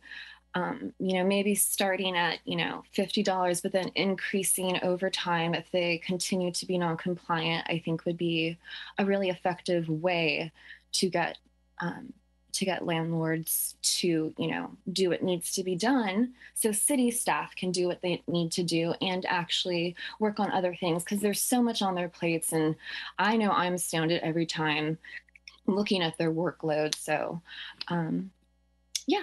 Oh, I also want to kind of echo what B. Hansen said earlier, and then Alexander just before me. So I really like those ideas as well. Thank you all. Take care. Anna Marie? Okay. Seeing no more hands from our public comment section, I'm going to bring this item back to committee deliberations and feedback. Now, we don't have to, oh, I got a hand as I said that. All right, can we let Amber speak? I feel poorly if I don't. I'm sorry, y'all.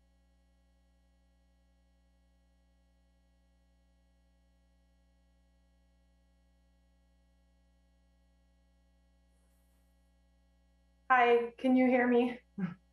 We can. Thank you so much for allowing me to squeeze in.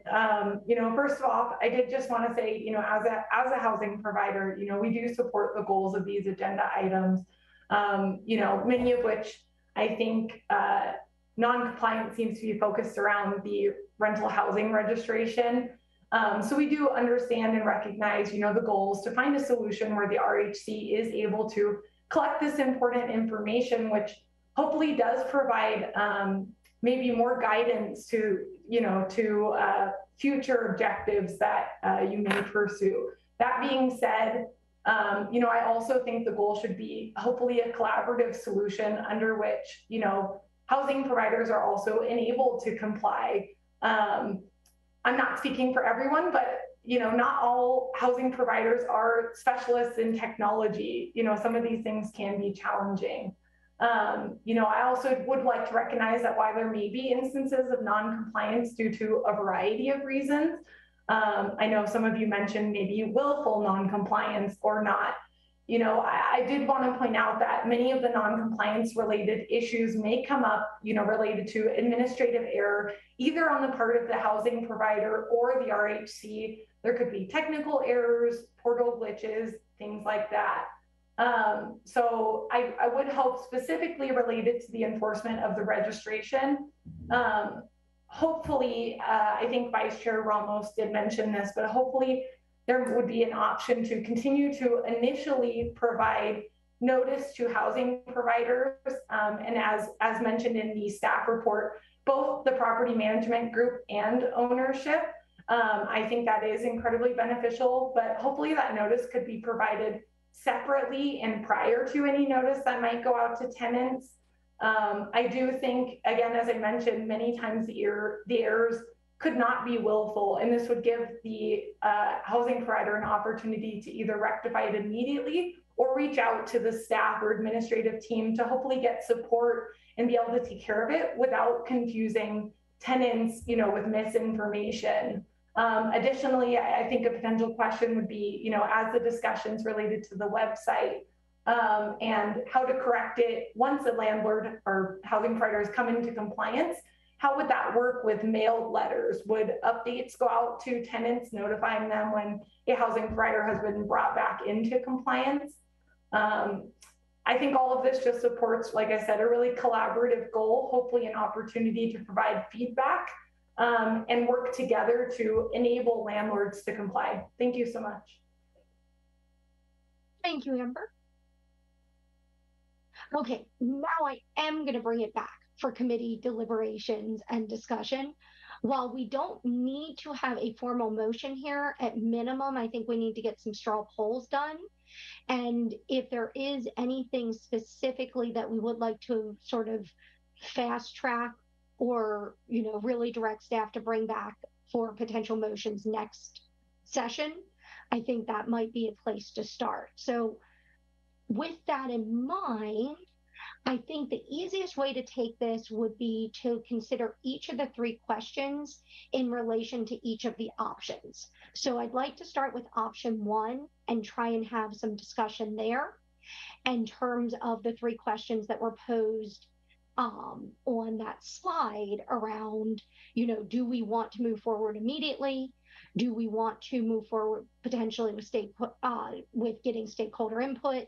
And do we want to table it? So for each item, I want us to think about, would we do 1, 2, or 3 for that item? And let's start with the letters.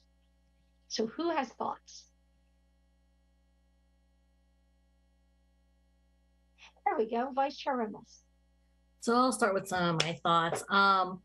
I think about the example that I mentioned before, how we got a letter from a representative from Prometheus about the bulk uploading.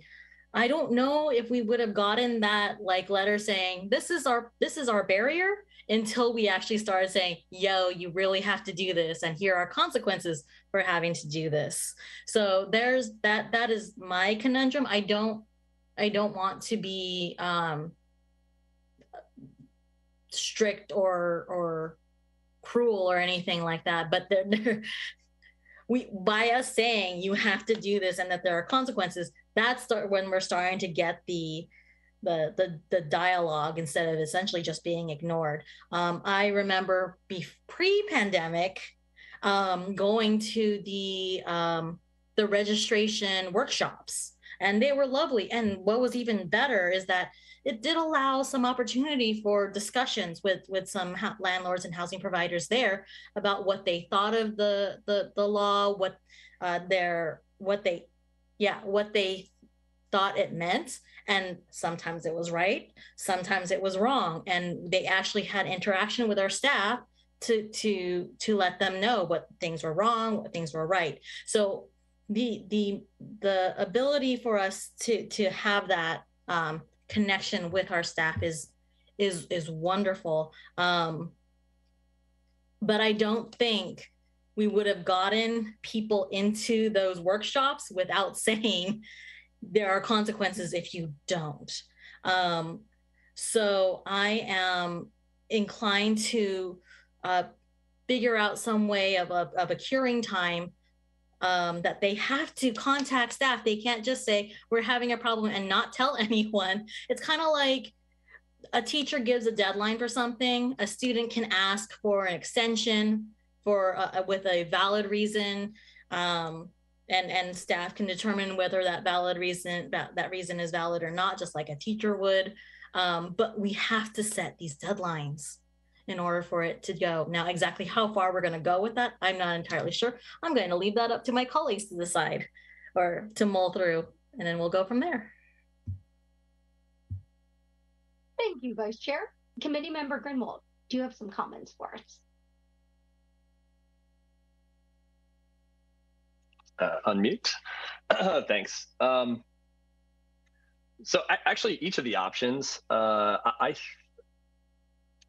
think the punishment should fit the crime. I actually would like to see some combination of all the options to be implemented, but for the landlords where we are trying to incentivize them to do something, right? And that their non-compliance is significant and substantial. And I think it's right now, you could have landlord A who has 100 units, who doesn't believe in rent control, has not registered, doesn't believe in it in principle, and has ignored all of our outreach, right? You might also have another landlord who has a 3-unit building who has registered, has put in a lot of information, and then on one of their units, they did not update the database to recognize that there was a tenant change 1 year ago.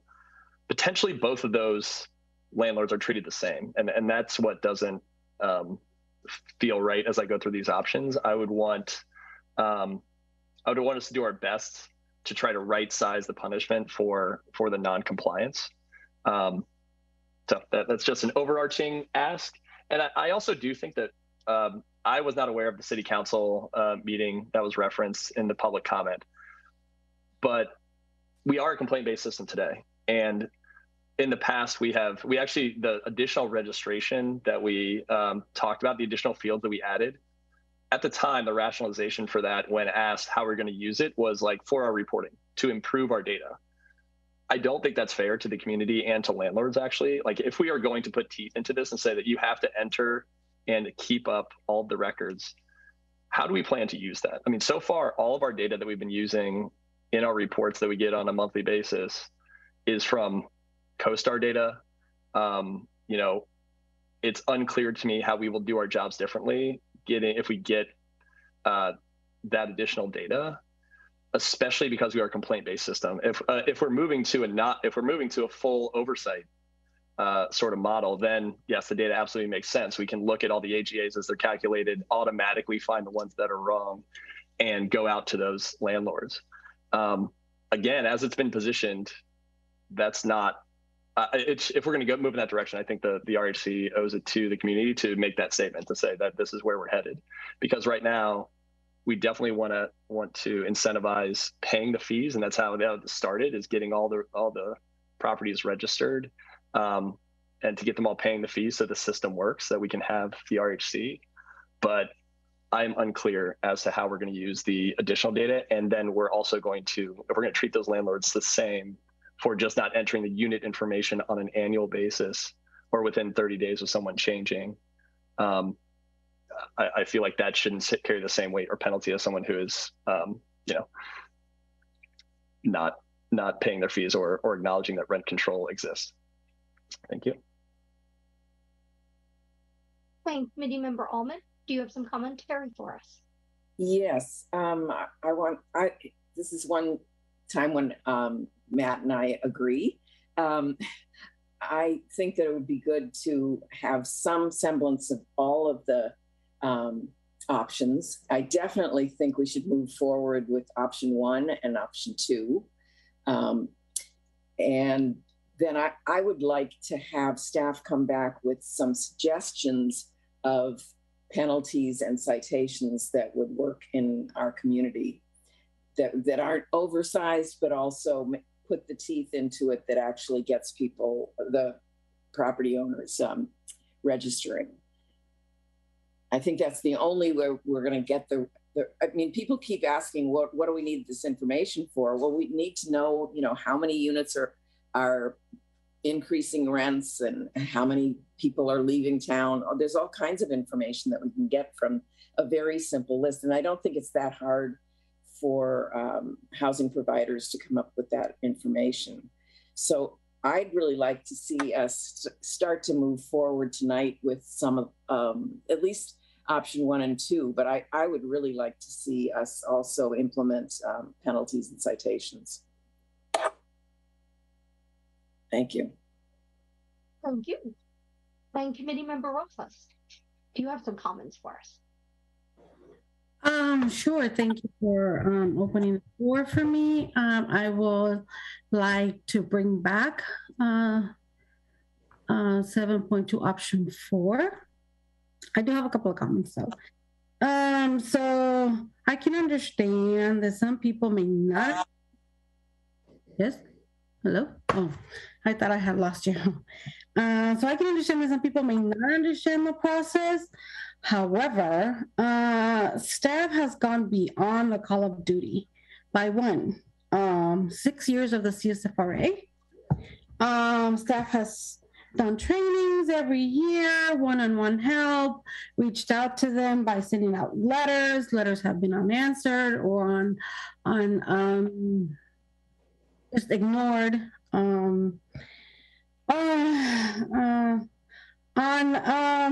On the penalties, I would like to keep that to a minimum because I don't think it's a form of punishment, but I think it's a form of making people understand that there was a charter created in 2016. It was done by the voters of Mountain View, overwhelmingly by the voters of Mountain View, and it is time that people understand that we have laws and we have to respect them. So that's my comment. Barbarosas. I just want to share, in my view, I would like to see us do more with the fines. I think personally, I would be supportive of increasing the monthly fine for failure to pay the fee. I like Santa Monica's, if you couldn't tell by my questioning, because I think that 1% capped at 12% it's a number where if you go, I'm just not going to pay it, you're capped at 12%. Like that's your total out of pocket. So basically what your damage is. And you can do that for as many years as you want and then sell the property, and the other person has to deal with the fact that you didn't pay the fees. If you're 4% with no cap, or even if we did 3 or 2%, if 4% is too much of a step for everybody, you're unlimited on your downside risk. So you go 5 years in and you have some reason why you need to sell the property. And if there is already transparency around whether it be through the website or the letters or however it's done around whether or not you've actually paid your fees, that's going to get built in to the offer for your property. And that's going to have a real actual business impact to you. So I think that taking the cap off of the fee for failure to pay the fee, if that makes sense, and possibly also raising it above 1% makes sense. I also would be supportive of doing something around a failure to register fee. I sort of like what East Palo Alto does there. I feel like those numbers are big enough that it is a fee without it feeling too high too quick to me, but that's just my thoughts. So, I am supportive of doing something around the fees. I personally would like, if it was fully up to me, I think that we could take both the letter approach, a version of the letter approach, and a version of the website approach to stakeholder meetings. That being said, I think that for the website, it is really important to me that we put the money to the functionality and getting the website easy to use before we add additional features. And so that's why I had asked about that whole proposal around, well, could we look at the cost of adding the search bar and adding the search functionality versus the cost of integrating a cleaner, easier bulk update tool in? Because if I could only have one, I'd rather have the update tool and make the search bar come later. And even if later is several years down the line, I just feel like I'd rather make it easier to comply and get the work done that way before I start publicizing the non-compliance. And that's just me. In terms of the letter, I'd be interested in stakeholder feedback on that too. I really think letters need QR codes in this day and age. And I think if we are sending a copy of the letter to the impacted units, there needs to be either a 30 or 60 day period between when it goes to the landlord and when it goes to the tenants to allow time to cure. Because if you just genuinely didn't know and you get the letter and you go, oh, I forgot to do the thing, I'm going to do the thing right now, you would be curing that issue very quickly. And there's really at that point, I think, you know, your tenant can petition, but you acted in good faith. And I've heard other folks talk about, well, we want to be cognizant of, was it willful noncompliance or erroneous noncompliance? I think if you do the letters as batch one to the landlord and 30 or 60 days later send to the tenant if the situation is uncured, you sort of solve for willful versus ignorance. In terms of the fourth option that was tabled previously, I will be very candid. I think that is too strong at this point. I don't like the idea of a city administering an escrow account for rent at all. I think it vastly increases our litigation risk. Escrow accounts are really hard to administer.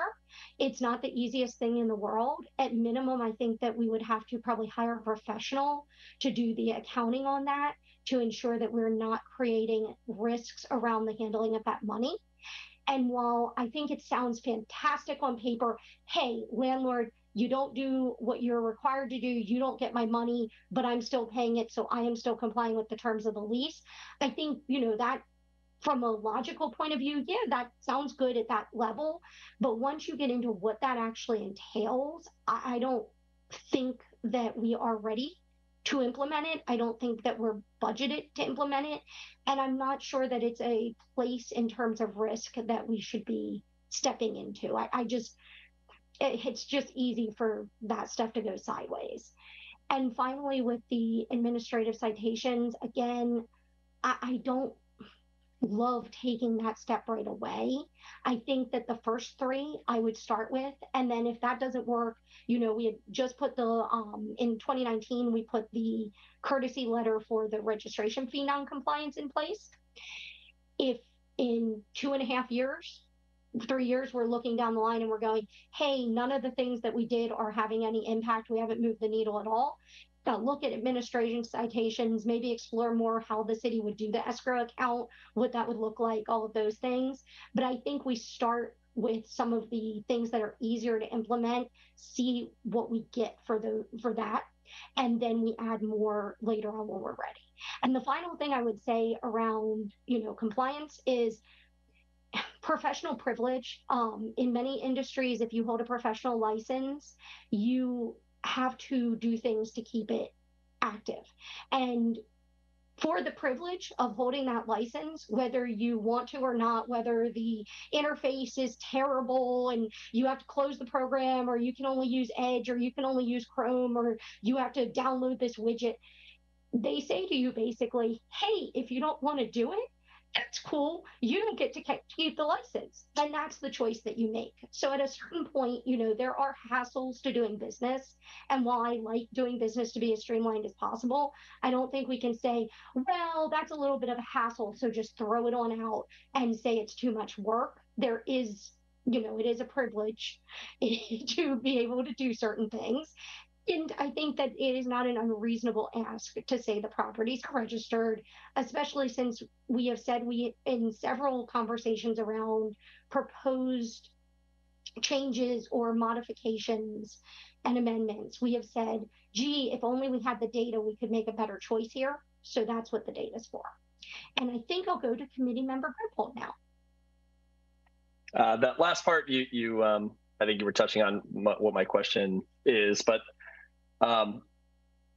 when it comes to the options, I guess, do you see differentiation of noncompliance helping us in those options? Because, for instance, like administrative citation, in my book, if we only have 30 buildings that have not registered and are potentially at this level where we have to go after them and take some action to get them to do something, I'm actually fully supportive of that at this point. They're years in.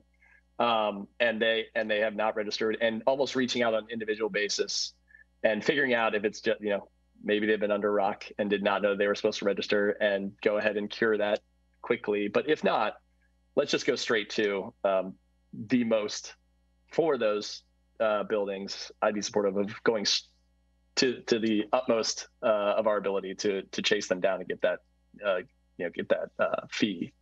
But then I guess what's your take on the second part of that, which is we also registration as we've defined it is every year going in and reconfirming every 30, within 30 days of when someone, that's one step. Okay, that seems like a not heavy lift. But then you get into, anytime there's a change in tenant for each one of your units, you have to register that, and there's no bulk upload right now. So, I mean, to your point, you said you didn't think it was unreasonable, but the commenter before was saying that we would never get to this. But how the voters were, what they had in their mind, or what city council had in their mind at the time, was that we would not get to this point. So, I guess what's your take on differentiating between the different levels of registration, or we do have the mobile home. The city council owns the mobile home regulations. We could potentially ask their opinion of what they think is reasonable, what level of registration is reasonable, and then we'd have to rationalize why we need this data. I mean, again, the data could inform things, but how does it change what we do on a regular basis? The AGA is set to inflation, so not saying we can't do that, but we should be. I do believe we should hold ourselves accountable for being intentional about moving to a system that is not just complaint based. Can I clarify? I'm not sure if I heard it correctly, but for the mobile home ordinance, the registration is already mandatory, as you have determined that in your regulations.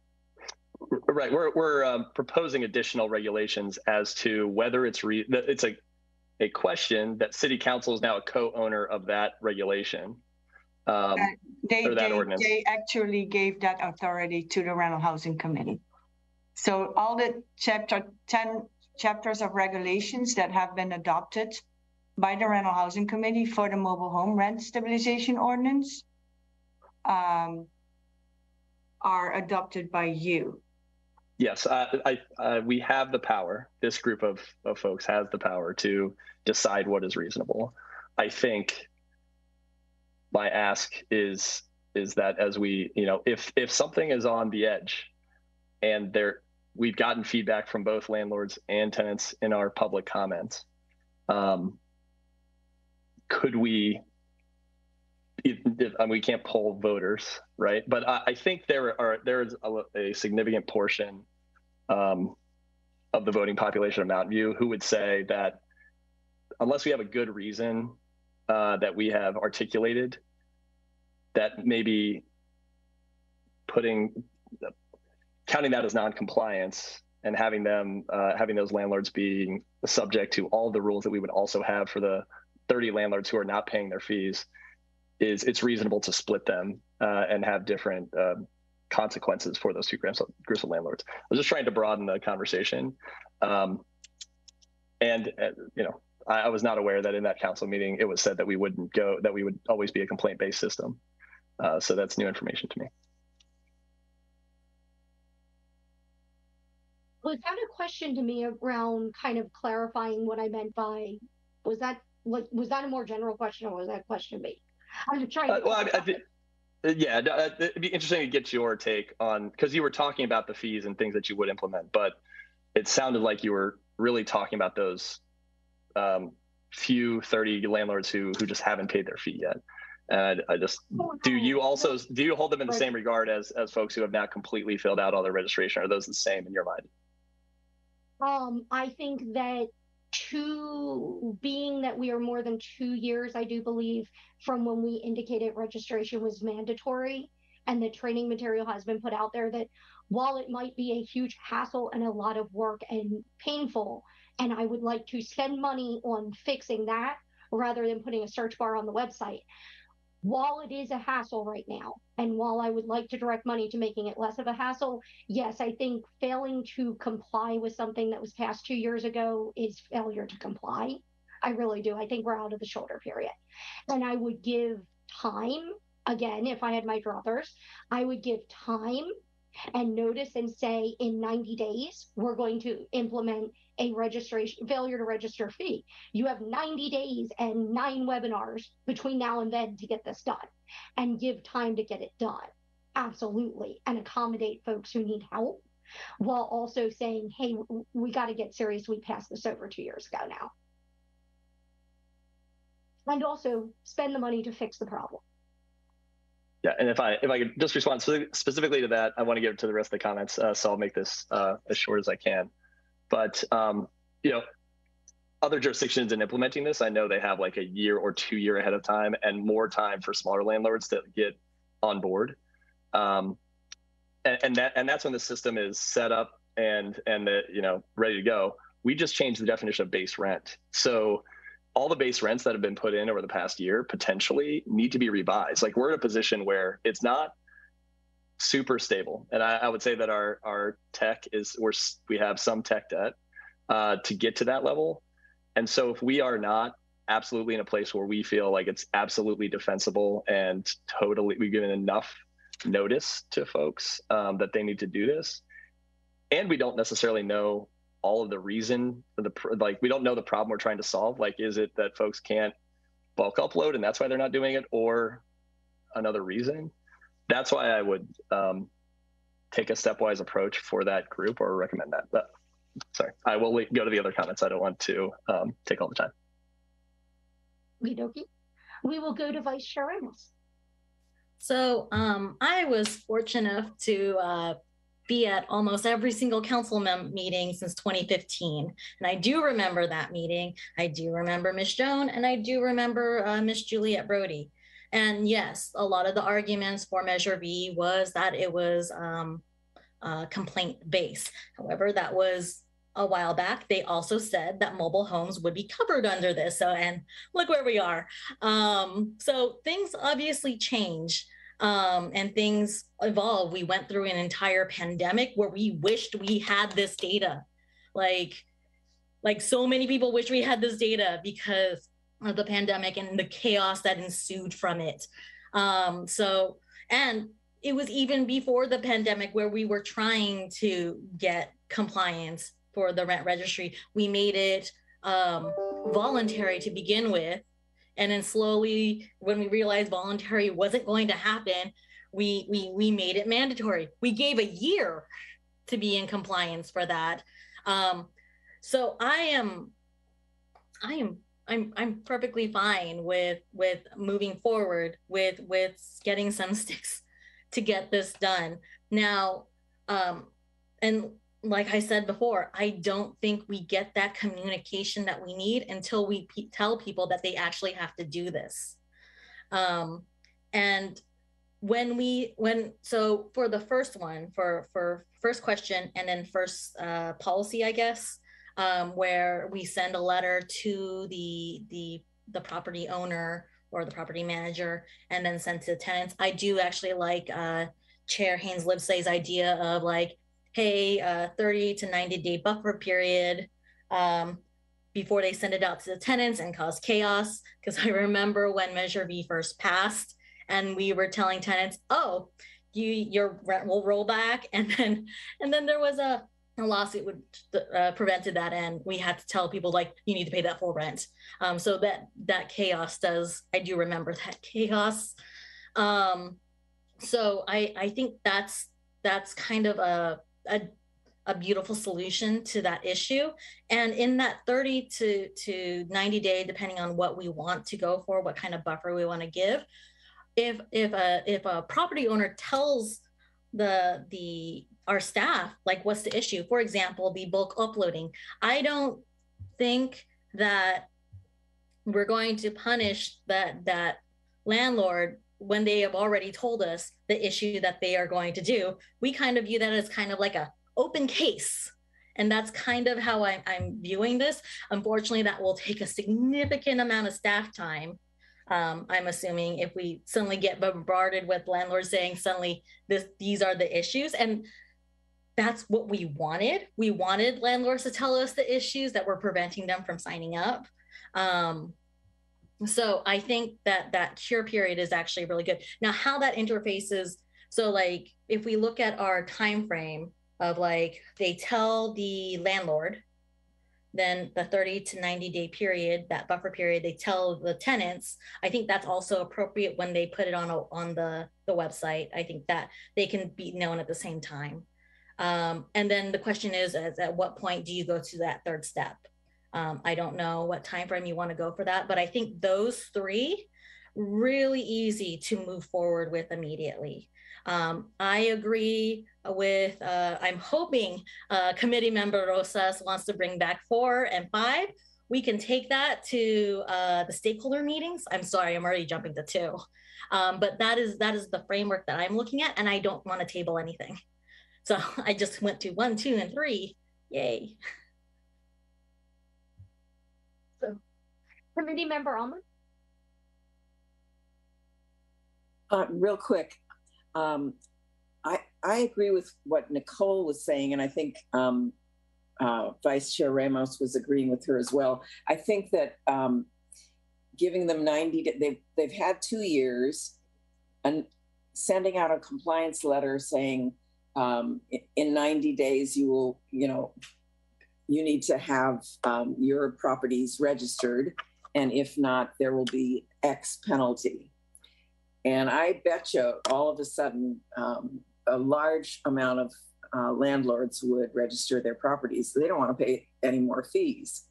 So if we give them a 90-day period in which to comply, they've already had 2 years. I think that should take care of it. I'm not a big fan of sending all of this out to stakeholders. I think that then we're also inviting chaos, and I fear that in stakeholder meetings, we aren't going to get enough tenant input. We're going to get a whole lot of housing providers saying we don't want any kind of enforcement mechanisms, and we certainly don't want penalties or citations. Just judging from the comments we had in March and now, it's very clear where the 2 sides stand. So I would like to move forward with 1, 2, I'm not sure which one is 3. Late fees. Late fees, okay. Late fees for registration, right? Yeah, I'm definitely for that, and penalties are fine with me too. And I'm also hoping we can, come to some straw poll tonight and move things along. Thanks. Okay, and Committee Member Rosas, do you have some comments for us? Sure. So thank you very much. So I am open to changing the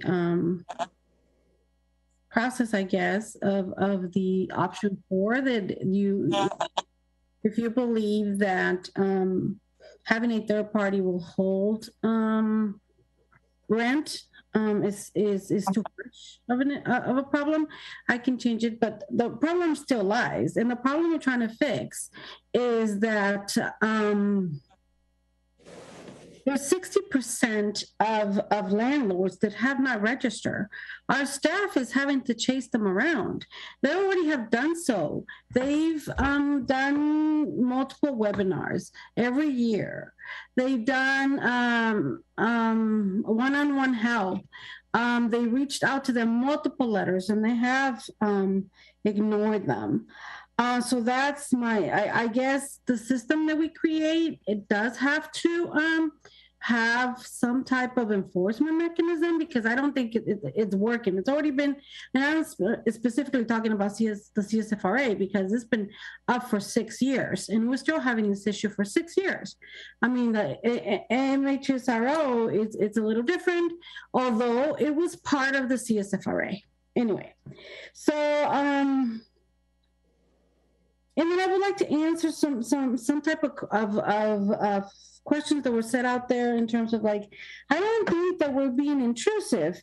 I don't think we are trying to change the complaint basis of what we're trying to do today. What we're trying to do is fix the problem that landlords are not signing up.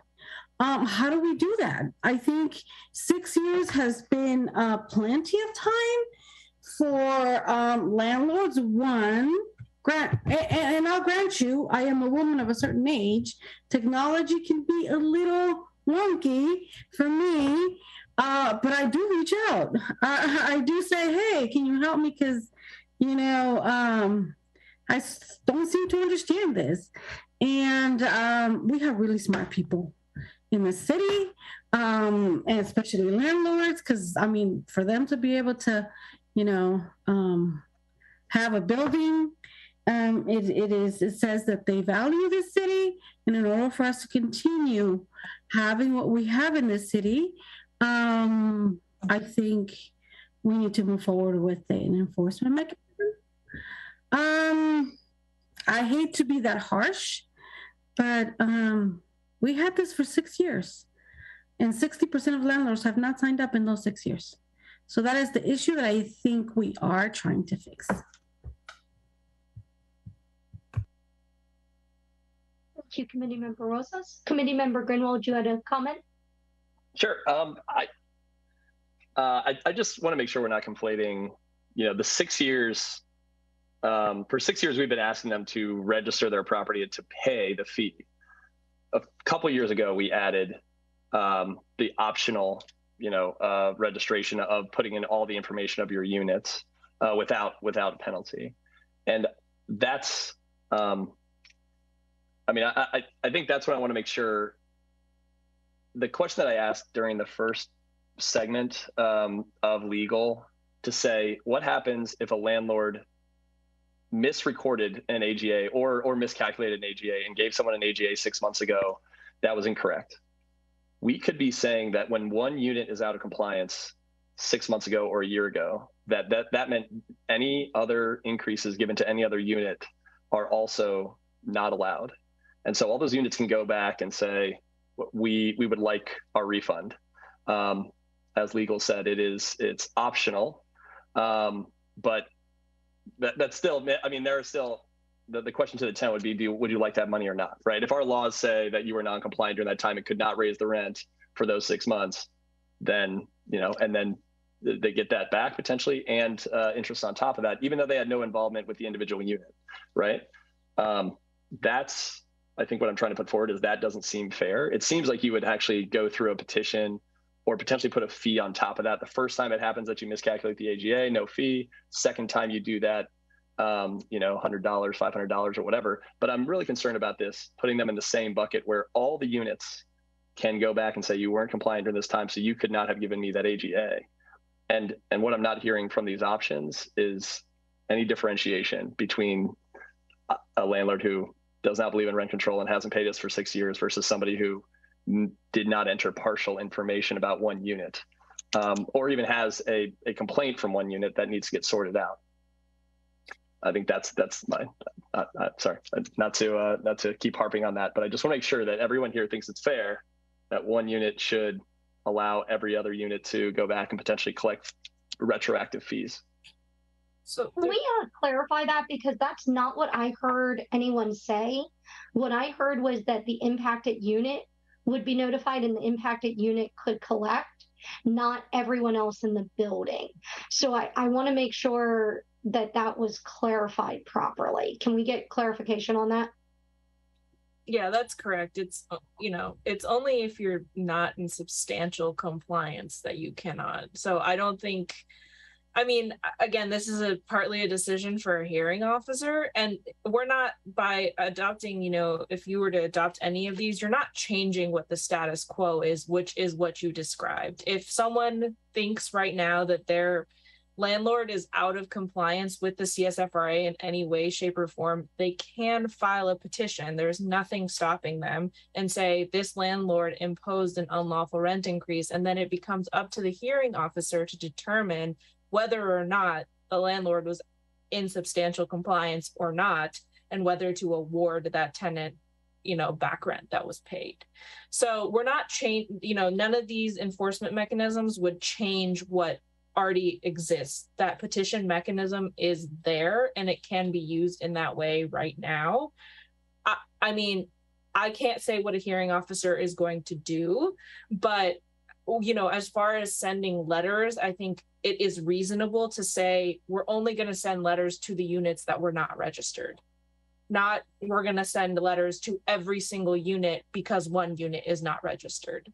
I think that you know, that is something that is within the purview of the RHC to do and say, this is the rule that we're going to adopt for enforcement.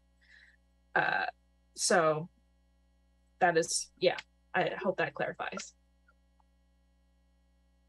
Yeah, I'll just respond real quick. I mean, so perhaps I misheard, but it's still in the hearing officer could still take any of those actions with the what I could imagine happening. Let's say a tight-knit community that is up with, they are going to check the website and know what the status is for any unit in the building, or let's say like for a mobile home park, right? If there's the potential that the park was out of compliance for a certain amount of time, I could imagine several individuals in the unit at least trying to put forward that the rent increase was not reasonable or not allowed. And if I'm hearing you correctly, they still have that case, and it would be up to the hearing officer. And I guess what I'm putting forward to the committee is like, could we just at least write that into these rules, right? Or instruct staff to carve out differences among the segment out who's in compliance and not. I mean, again, if the whole building is not registered versus one unit, I think it would behoove us to carve that out differently. And like you said about the letters, I agree with that. I mean, if individual units are not registered, and maybe I was misreading the slide, if individual units are not registered and it just goes to the individual unit, and the city and you know, obviously staff knows about it, that does seem more reasonable. But I don't see a table that's saying like, here's what happens if something is unit based, if it's just something that happens with a unit, like code enforcement or something like that, versus the whole building registration. I'd like to see that differentiation. What you said makes sense, but I just want to make sure that we're recording it when we come back with these rules. If that's what the committee is saying, we should say too, if your whole building is not registered, that's potentially different than you've got an infraction on an individual unit that needs to get resolved. I think we should just encode that. And just to respond to that, there isn't a table because that's really for the committee to decide. You know, we didn't want to put something forward and say, this is what we think it should be. It's up to the committee to decide what is reasonable.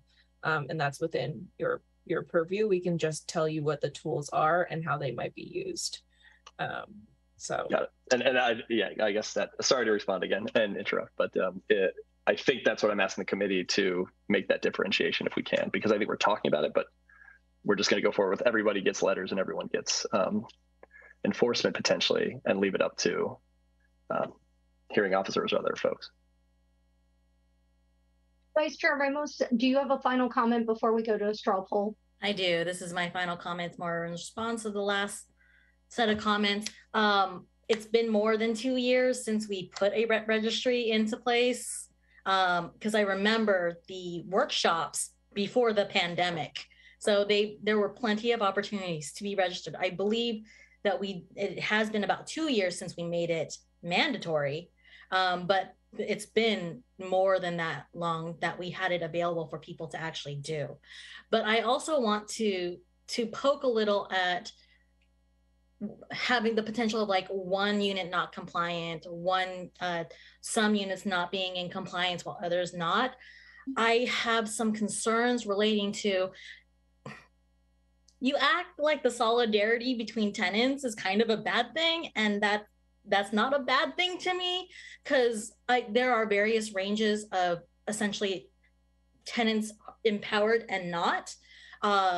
When you were a tenant, I remember you mentioned you were a tenant when you first moved to Mountain View. I'm sure you were a very empowered tenant to be able to talk to your landlord, work things out, negotiate too.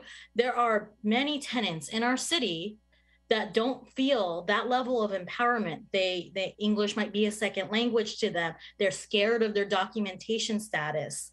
And if their neighbors want to rally around them, more power to them. So yeah, we can send the compliance letters to that individual thing, but I don't view the solidarity among tenants, especially around the mobile home tenants, which was mentioned, as a bad thing. The way that a landlord or a park owner can save that is by being in compliance in the first place. Member Grimald, I'd like to do a straw poll. Yeah. If I could just respond quickly to that.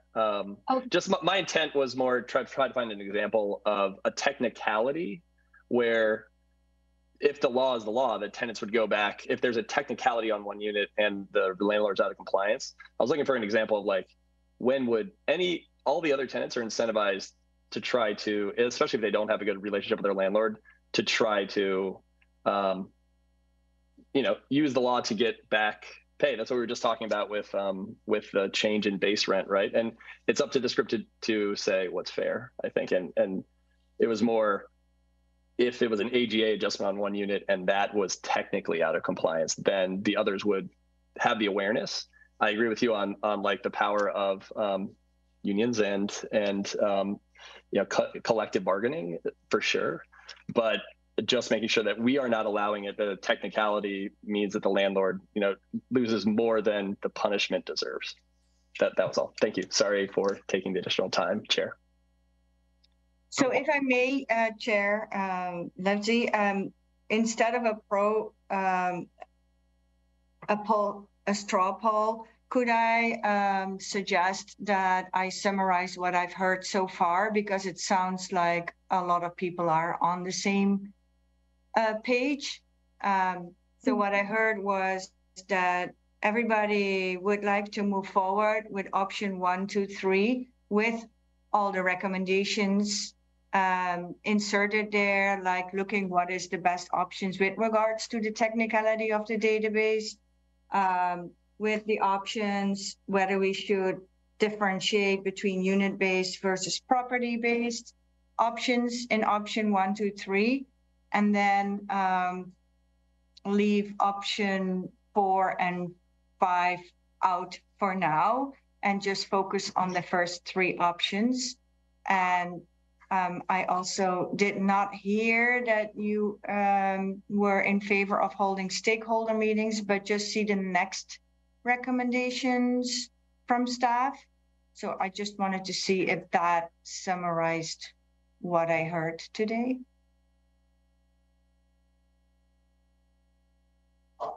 Member Allman, you're on mute. Thank you, Anki. That was a great summary, and I think we should move forward with that. I would like to be able to, in addition, direct staff to come up with a proposal for option 4, which is penalties. What would seem reasonable for our city compared to San Jose or do you mean the citations and option 5? No, the penalties. That's option 3. That's option 3, and that is included, and we will make all kinds of recommendations for that. Great, yeah. Great, thank you. That clarifies it. Okay. And the only thing I would say is, if I think that direction sounds good. If after we review the more specific proposals, possibly at the next meeting or whenever it comes back to us, if we feel there's a need for stakeholder meetings, then I don't think we should shut the door on it. But I think at this juncture, this might give you what you need for bringing it back to us.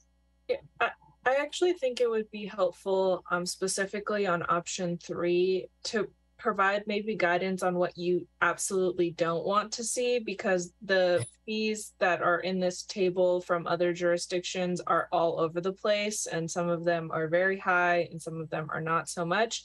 And so I think it would be helpful to staff, to have a little bit more, since this is like numbers, to have a little bit more specific direction on this one. And it can, it can be a range, but if you're like absolutely not 100% or something like that, then we would want to know that so that we don't spend the time coming up with a proposal that's just gonna get ignored. I would say, Oh, go ahead. I was just going to quickly say that I'm most comfortable with what East Palo Alto does as far as penalties. I think it's small enough, but it's enough of an incentive to hurry up and register. And to clarify, do you mean for the annual fee payment penalty or for the late registration penalty, or both? The late registration penalty. Okay. Member Rosas?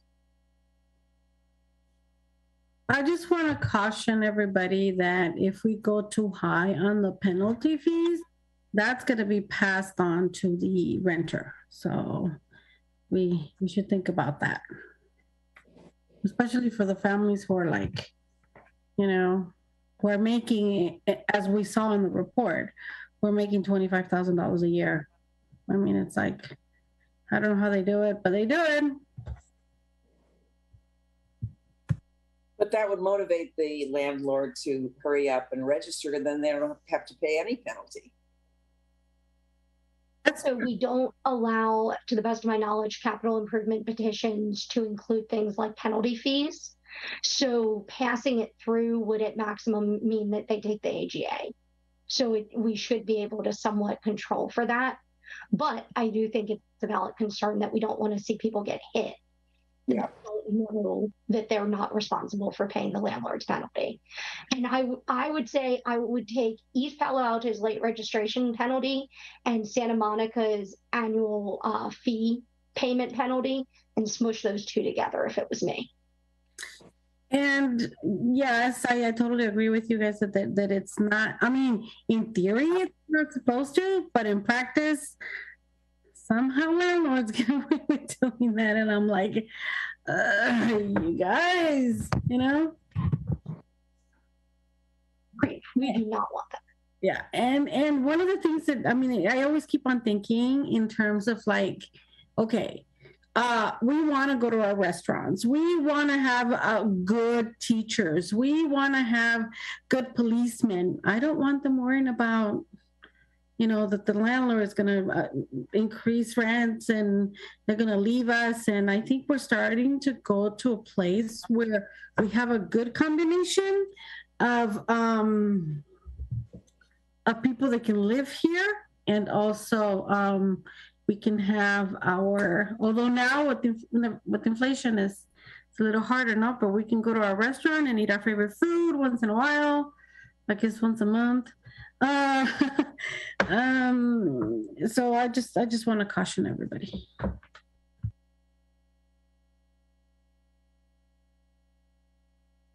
Naz, do you have what you need? Yes, I think that is good enough direction. Thank you. Lower end of the fee spectrum, I think, is where we're going. Yes.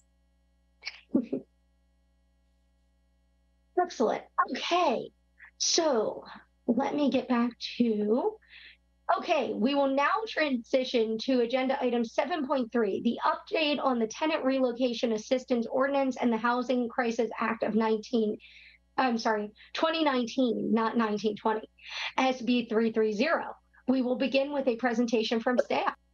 Can I just make a suggestion? And I know you're free to shoot it down, but I would love to be able to spend more time on Treo and be able to move this to next month's agenda. Is that a motion, perhaps? Yes. I move to agenda item 7.3 and postpone it to the September meeting. Do I have a second for that motion? Committee member. I will second it. Because yeah, I definitely want to be, one, awake for it, and two, that we have a robust conversation with the community, and two, the committee members to be really open or yeah, you know what I mean. I just wanted to say that everybody's awake. That's all. Can we call the roll call vote for postponing this item then? Committee Member Grunwald, Aye. Committee Member Rosas, Yes. Committee Member Almond, Aye. Vice Chair Ramos, Aye. Chair Haynes Livesay. Aye.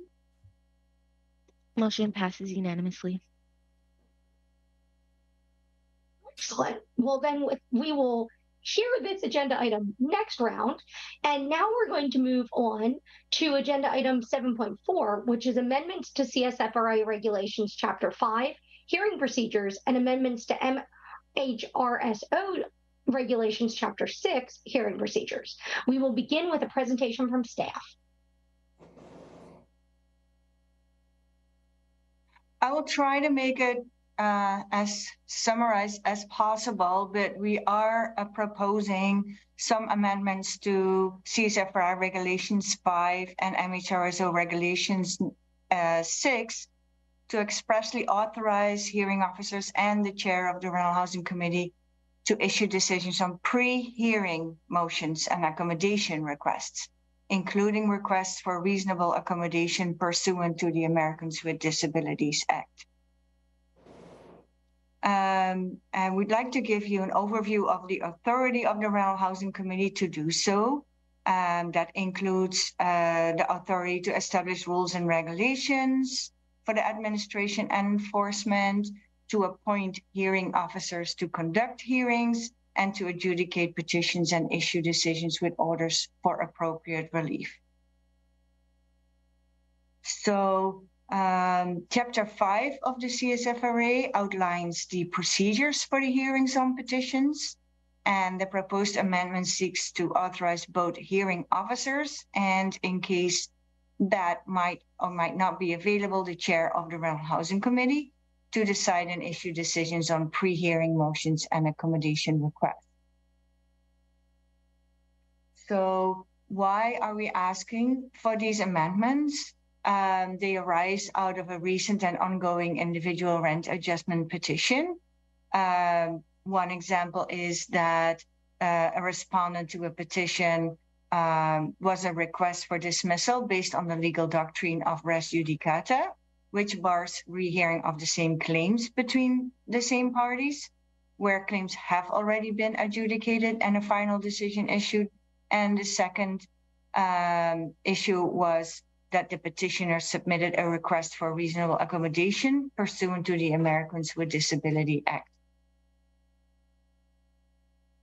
And so the proposed amendment will authorize both the hearing officers and the chair, with the assistance of the legal counsel, to make and issue decisions regarding these pre-hearing motions and accommodation requests.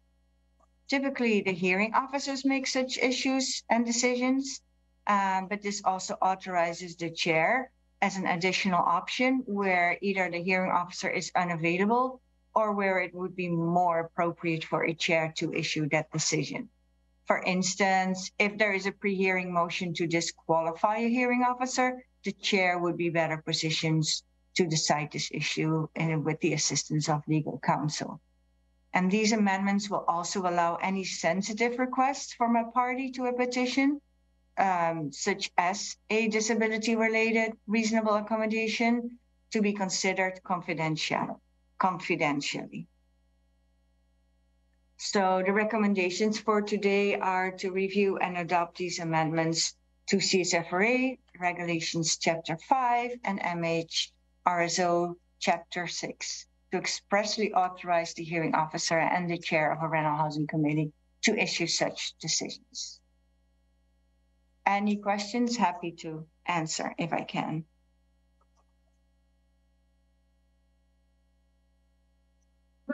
Greenwald. Sorry, Vice Chair Ramos, you went up quicker. Vice Chair Beebe. Any clarity about what the person can do to appeal once the decision is made in this manner?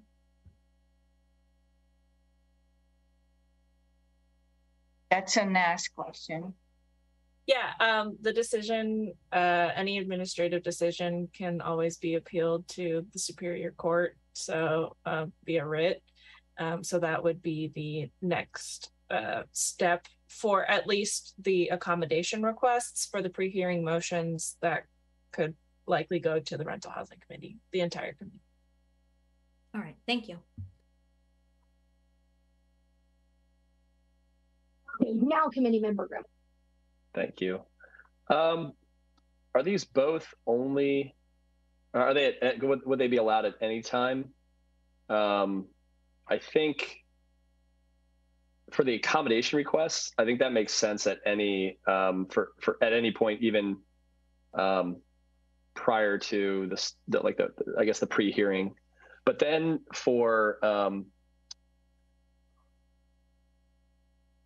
when it comes to like an appeal, because the first example, and sorry, Anki, maybe if we go a slide back, one of the examples of like something happened, maybe one more.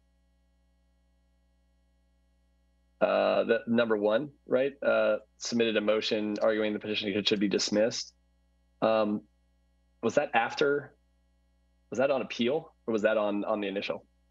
No, it was on. No, a second petition was submitted regarding a lot of the same issues that were already adjudicated in a previous petition. Got it. The made a pre-hearing motion to the hearing officer. I see. Okay, thank you.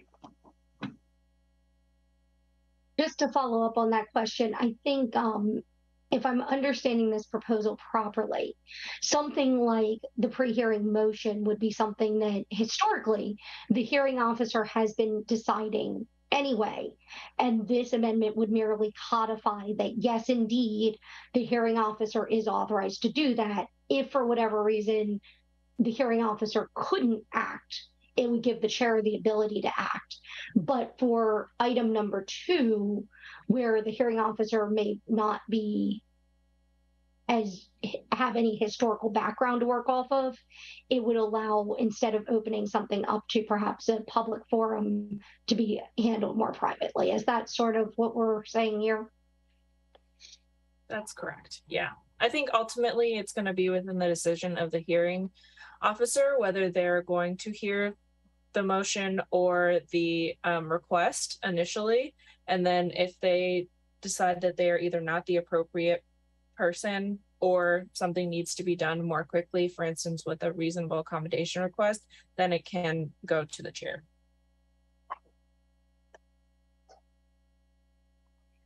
And just to tease that out, if it didn't go to the chair, what would be the other approach? If the hearing officer said, I can't rule quick enough, or whatever the case may be, what other options do we have? For a reasonable accommodation request, it would have to go to the entire committee, and it would be an open session discussion. The topic is not appropriate for a closed session, so it would be putting the public's the tenant or the petitioner's information out there, medical information. It would be discussed openly. So that is another option. That could be what the committee chooses to do, is to hear all of these requests in an open session. Any other questions? There we go. Committee Member Grunwald. Just really quickly on number 1, if we did nothing, the petitioner would be able to go to the higher court to make that case. Or am I misinterpreting? For the first one? Mm-hmm. Yeah, no, that would be appealed to that's a decision of a hearing officer and would be appealed to the entire committee. But something like a reasonable accommodation request would have to go on a writ. Okay, got it.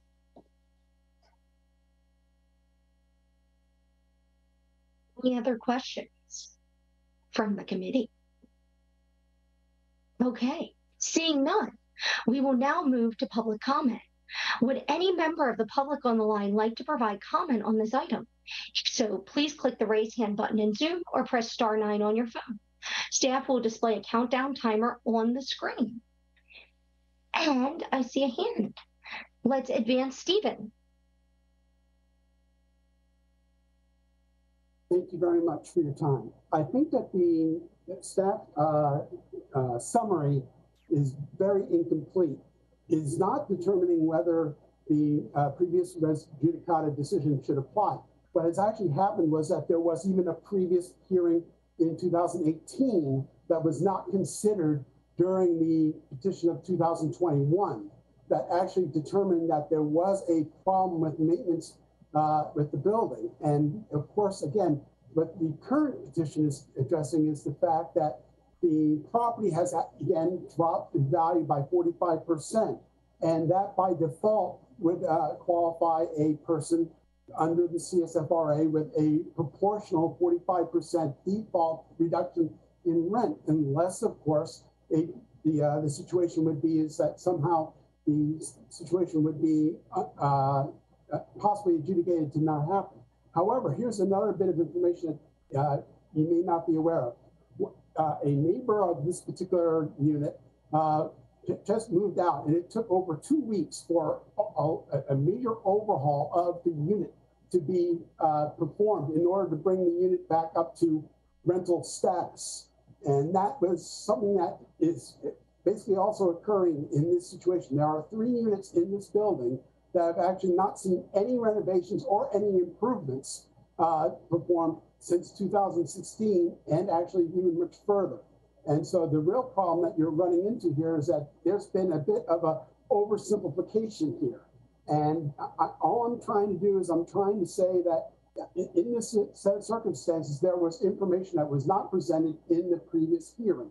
And so that information was not publicly available because, again, it was not being kept up to speed in any public database. Again, I was taken back by the fact that the tax basis of the building was reduced twice, and there was no notification to the tenants of that fact. And so what was really going on here was there was a withholding of information. And of course, the real thing is that given that the previous decision was based on in 2018 that the rent that was being charged was appropriate given the maintenance, of course, again, this all boils down to if the same maintenance behavior was not being maintained properly, well, then it would thereby, in effect, render that the accounting for return on investment and everything would have to be completely recalculated based on the new property tax status. That's all I'm saying, and I understand that I'm interfering with the hearing, but this is very important for you to consider. Thank you. Thank you, Stephen. Do I have any other public comment on the proposed amendments? Anna Marie. Hi, yes, thank you. I'll keep this quick. I just want to speak against the option of having a public hearing where a person's personal private information is shared for discourse. Is this enough for someone to be considered disabled, or whatever that discourse is around that? I think that completely takes away their right to live with dignity. And I really hope that you all take that into consideration. Thank you so much. Thank you very much, Anna Marie. Okay, do I have any other public comment before I go back to the committee for deliberation and perhaps a motion?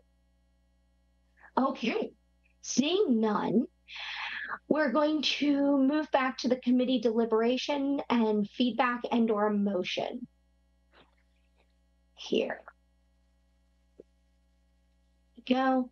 A motion, let's see, a motion to approve would include the language to adopt amendments to the CSFRA Regulations Chapter 5 Hearing Procedures and MHRSO Regulations Chapter 6 Hearing Procedures to expressly authorize hearing officers and the chair of the Rental Housing Committee to issue decisions on pre-hearing motions and accommodation requests, including requests for reasonable accommodation pursuant to the Americans with Disabilities Act.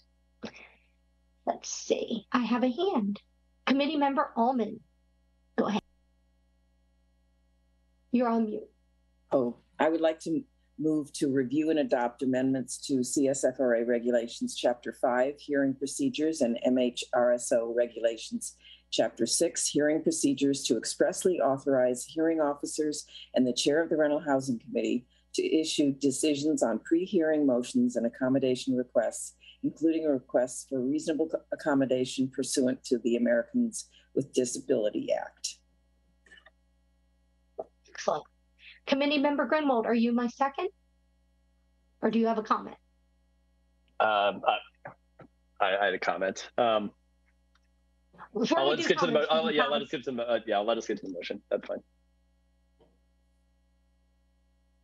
Do we have a second? Committee Member Rosas. I will second it. Okay. And then Committee Member Grunwald, now that we have a second, I will allow you to make your comment. Just quickly, I do feel a little, I don't know all the pre-hearing motions, what's under that, and having us potentially bypass the hearing officer process. It just makes me a little uncomfortable because I don't know everything that's under that umbrella, but the accommodation request makes a lot of sense to me. And that doesn't feel as though a decision is being made or someone's prevented from having their case heard. So I guess if anyone would be open to a friendly amendment of just limiting it to accommodation requests, but if folks, that's my comment. Does anybody want a friendly amendment on that? Okay. Hearing none, I think we can do a roll call vote and see where this lands since we have a second.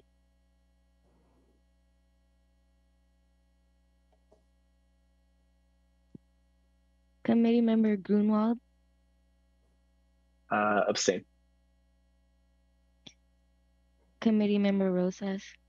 Aye. Committee Member Almond. Aye. Vice Chair Ramos. Aye. Chair Haynes Livesay. Aye. Motion passes 4 yeses with 1 abstention.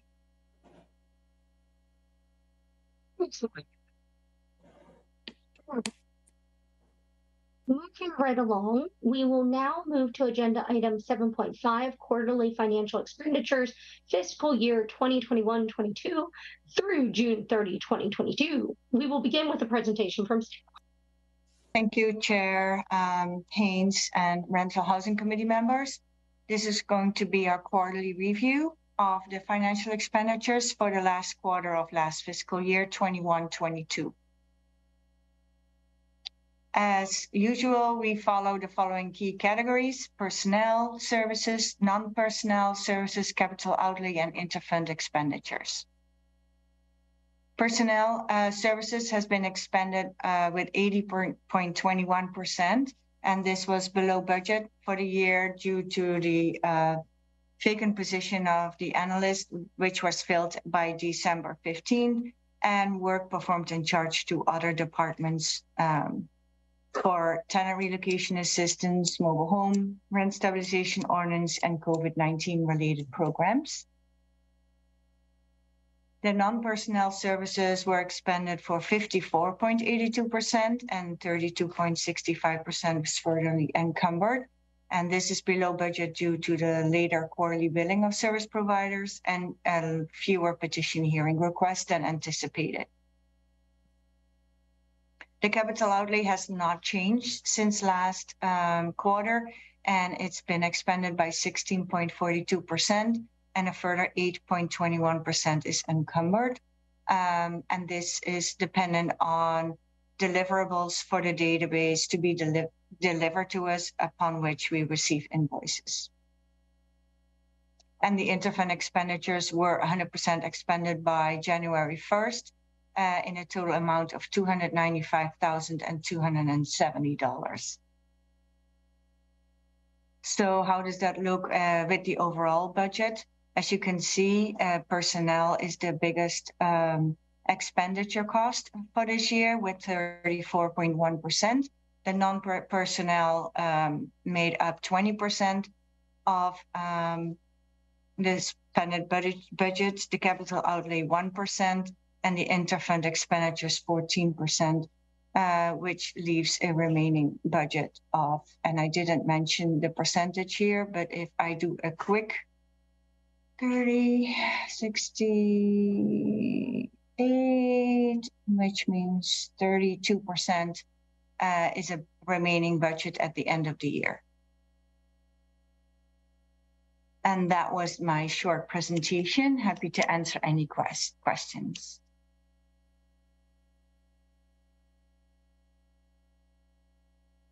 Committee who has questions, if anyone.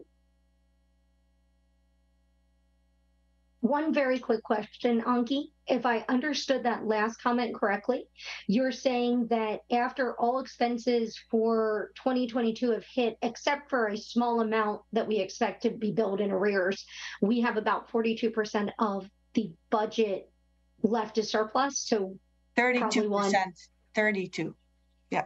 32. So we'll end up with still a decent surplus is what you're saying, potentially.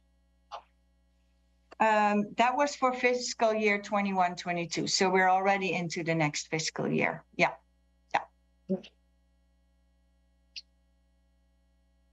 Any other questions?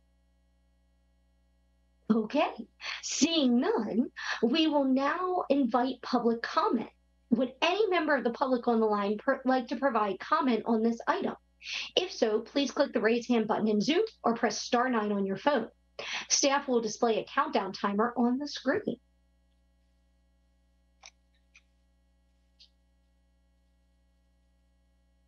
Okay, I am not seeing any hands for any comments on the budget item from the public. Okay, seeing none, I will now bring this item back to committee deliberations and feedback. Remember, no motion is required here. Does anyone have any feedback to provide?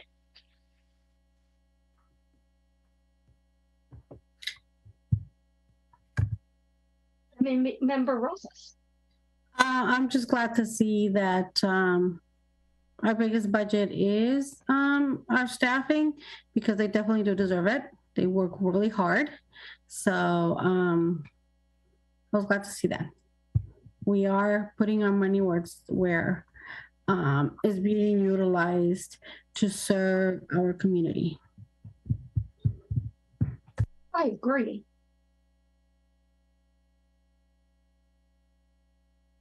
Any other comments before we move on to the next item? Alrighty, seeing none, we will now move to agenda item 7.6, contract amendment Goldfarb and Lippman for fiscal year 2021-22. We will begin with a presentation from staff.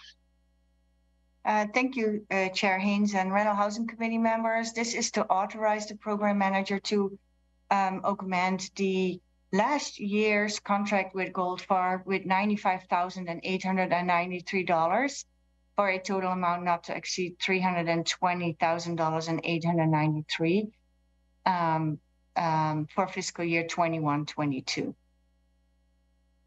So Goldfarb and Lippman, as you all know, has provided legal services for the Rental Housing Committee since the start of the program.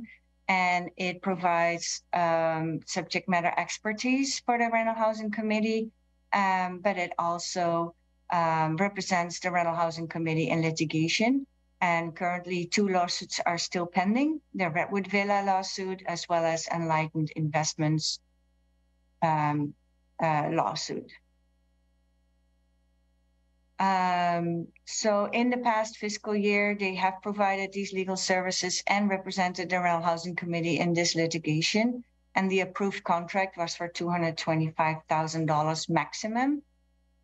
We did receive 2 invoices at the end of this past fiscal year for increased litigation activity in the Redwood Villa case, including depositions and a court hearing. And as a result, the total cost for these legal services were exceeding the maximum amount of the contract with an amount of $95,893. And in accordance with your policies and procedures, we are seeking authorization from the Rental Housing Committee. So our recommendation is to authorize the program manager or other designee to approve an amendment to the agreement with Goldfarb for legal services related to the CSFRA performed between July 1st, 21 and through June 30, 2022, with an augmentation of 95,893 for a total amount not to exceed 320,893 for the last fiscal year.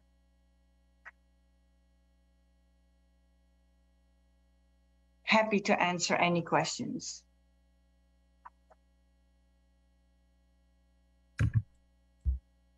Member Rose? Do we know why there was an increase in this budget? Yes, there was a lot more activity with regard to one of the lawsuits, including a day in court and depositions, which increased the costs tremendously, which was not, I would say, foreseen in last year's budgeting for these costs.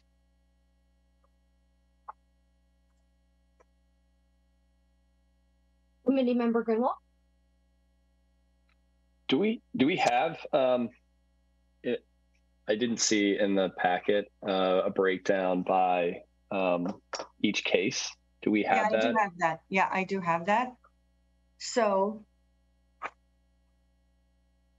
the Redwood Villa case costs amounted to $130,520 over the last fiscal year. And Enlightened Investment that hasn't proceeded other than a filing at the court, we spent $13,648. And so the remainder for our all of our regs and ordinances and all of that work, was that within our expectation? Yes, that was a total of 85,354. Yeah. I see. Okay, thank you. You're welcome. Do we need to make a motion to authorize?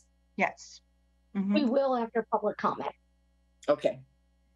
But one question on Guy, in terms of the budget surplus or potential budget surplus we were talking about in the prior item, this would still, even if authorized, would still end up with some surplus for the absolutely. We just need to have the Rental Housing Committee authority to go over the maximum amount of the contract, but we do have a lot of money in the leftover budget to pay for that, for sure.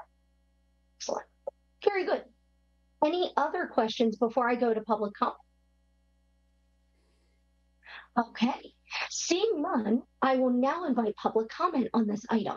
Would any member of the public on the line like to provide comment on this item? If so, please click the raise hand button in Zoom or press *9 on your phone. Staff will display the countdown timer on the screen.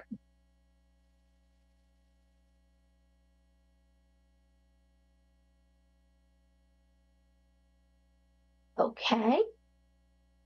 I am not seeing any public comment, so I'm going to bring this item back to the committee for discussion and perhaps motion.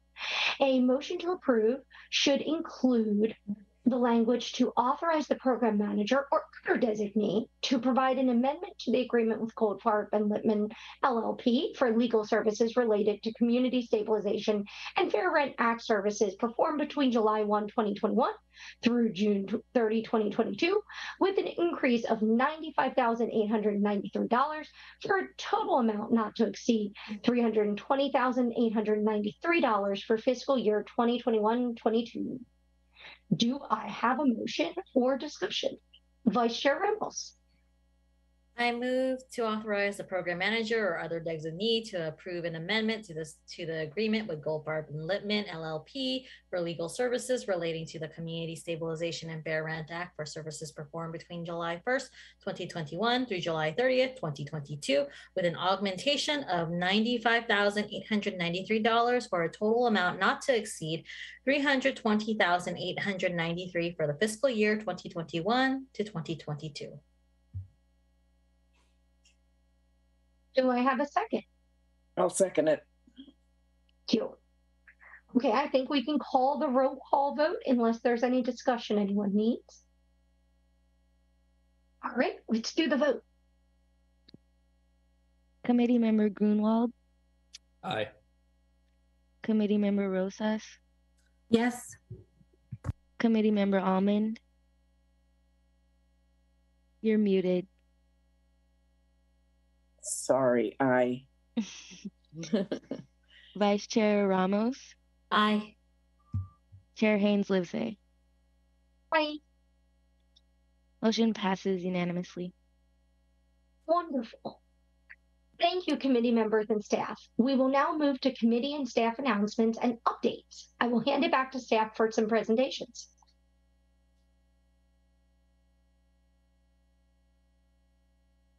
All right, thank you.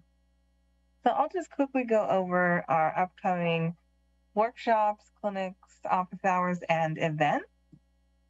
So I broke it down a little differently. I'm going to start with the Help Center, and then I'll go on to our events and workshops. So as I do in each rental housing committee meeting, I talk about the Housing and Eviction Help Center, which we hold at the library every first and third Thursday of the month from 1 to 5 p.m. We are at the first floor program room, so it's just right past the front doors off to the right-hand side by the elevators. If anybody wants to come and see us in person, we are there. We are also available for helping online. If people want to join the Zoom, it's mountainview.gov/eviction help clinics. So we're available on Zoom as well. And we try to provide all services related to housing and beyond. So you can learn about rent stabilization programs, apply for affordable housing, connect with rental assistance programs, and check COVID-19 state rent relief applications. We also have eviction support. So if anyone receives an eviction notice, or if anyone is interested in serving an eviction notice, we can answer questions about that. There's also legal resources that are available on the Zoom only at this moment. So we have a legal representative from CLESPA available from 2 to 4 o'clock every first and third Thursday of the month on the Zoom. And there's also other types of information, such as food distribution, diaper distribution, other types of financial assistance, homelessness prevention services, children development resources, and the like. So that's at our Housing and Eviction Help Center. And then I'll just go ahead and move on here to our upcoming workshops, webinars, and events. So we included some outreach that staff is doing, just so that we can let everybody know where we're at and where we are represented. So we will have staff at the CHOC outreach, which is a diaper distribution. So that will be this Wednesday from 2 to 3 o'clock. We also have a staff training this Wednesday for the pilot program, Elevate MV, which is a guaranteed basic income pilot program. So the rent stabilization staff will be training with the city, learning how to sign people up for that. And we will be hosting 2 dates at our rent stabilization office, which are listed at the bottom of this list here. Also on Wednesday, the 24th, there is back to school night at Castro Mistral Elementary. And so we will have rent stabilization staff there from 5 to 8 o'clock. And then the following Wednesday, August 28th, from 2 to 4, we will have our staff at the Shoreline West Neighborhood Association block party. So we'll have our outreach material, and we'll be passing that out to all the community members who stop by. Other than that, we are also having still our Zoom webinars.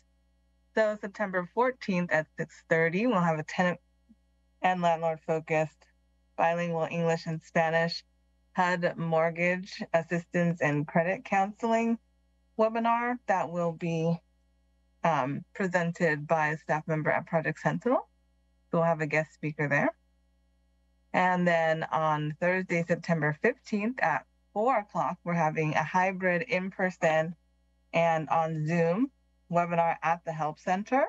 And we'll have guest speaker from CSA who will talk about their programs and that will be in English and Spanish as well. And then you'll see here at the bottom of the screen that our sign-up events for the Guaranteed Basic Income Program will be Friday, September 16th, which is the kickoff date for the program signups. And then we'll also have Friday, September 23rd from 1 to 6 o'clock at our rent stabilization office at 298 Escuela. So those are some of our main upcoming workshops and events. Are there any questions about that?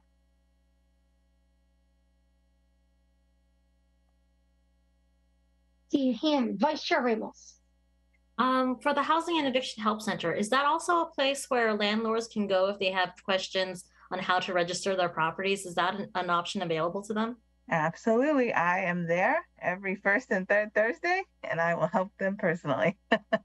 There we go. And then the other comment, the other thing I had was a comment. I believe most of us got an invite to the Shoreline West Neighborhood Association block party. We should all go. Committee member bonding time.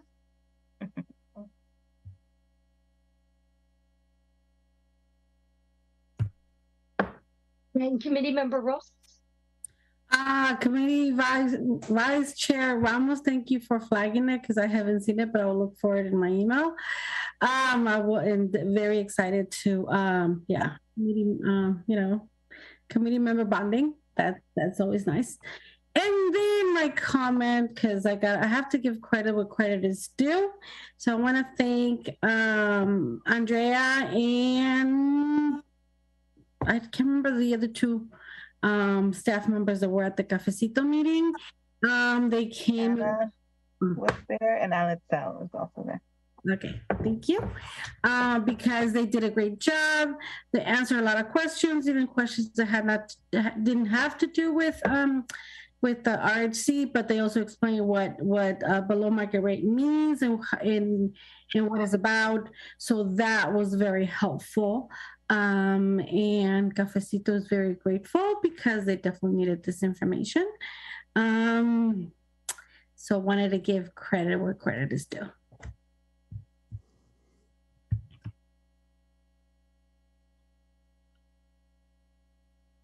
We have any other additional comments or announcements from committee members or city staff?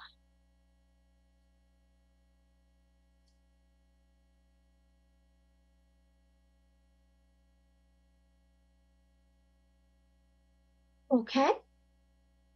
None? All right. Well, seeing none, I believe that this means that the meeting is adjourned at 10:26 p.m. The next Rental Housing Committee meeting is scheduled to be held on Monday, September 19th, 2022 at 7 p.m. Everyone have a great night and hopefully see some folks at the block party coming up. Bye, everyone.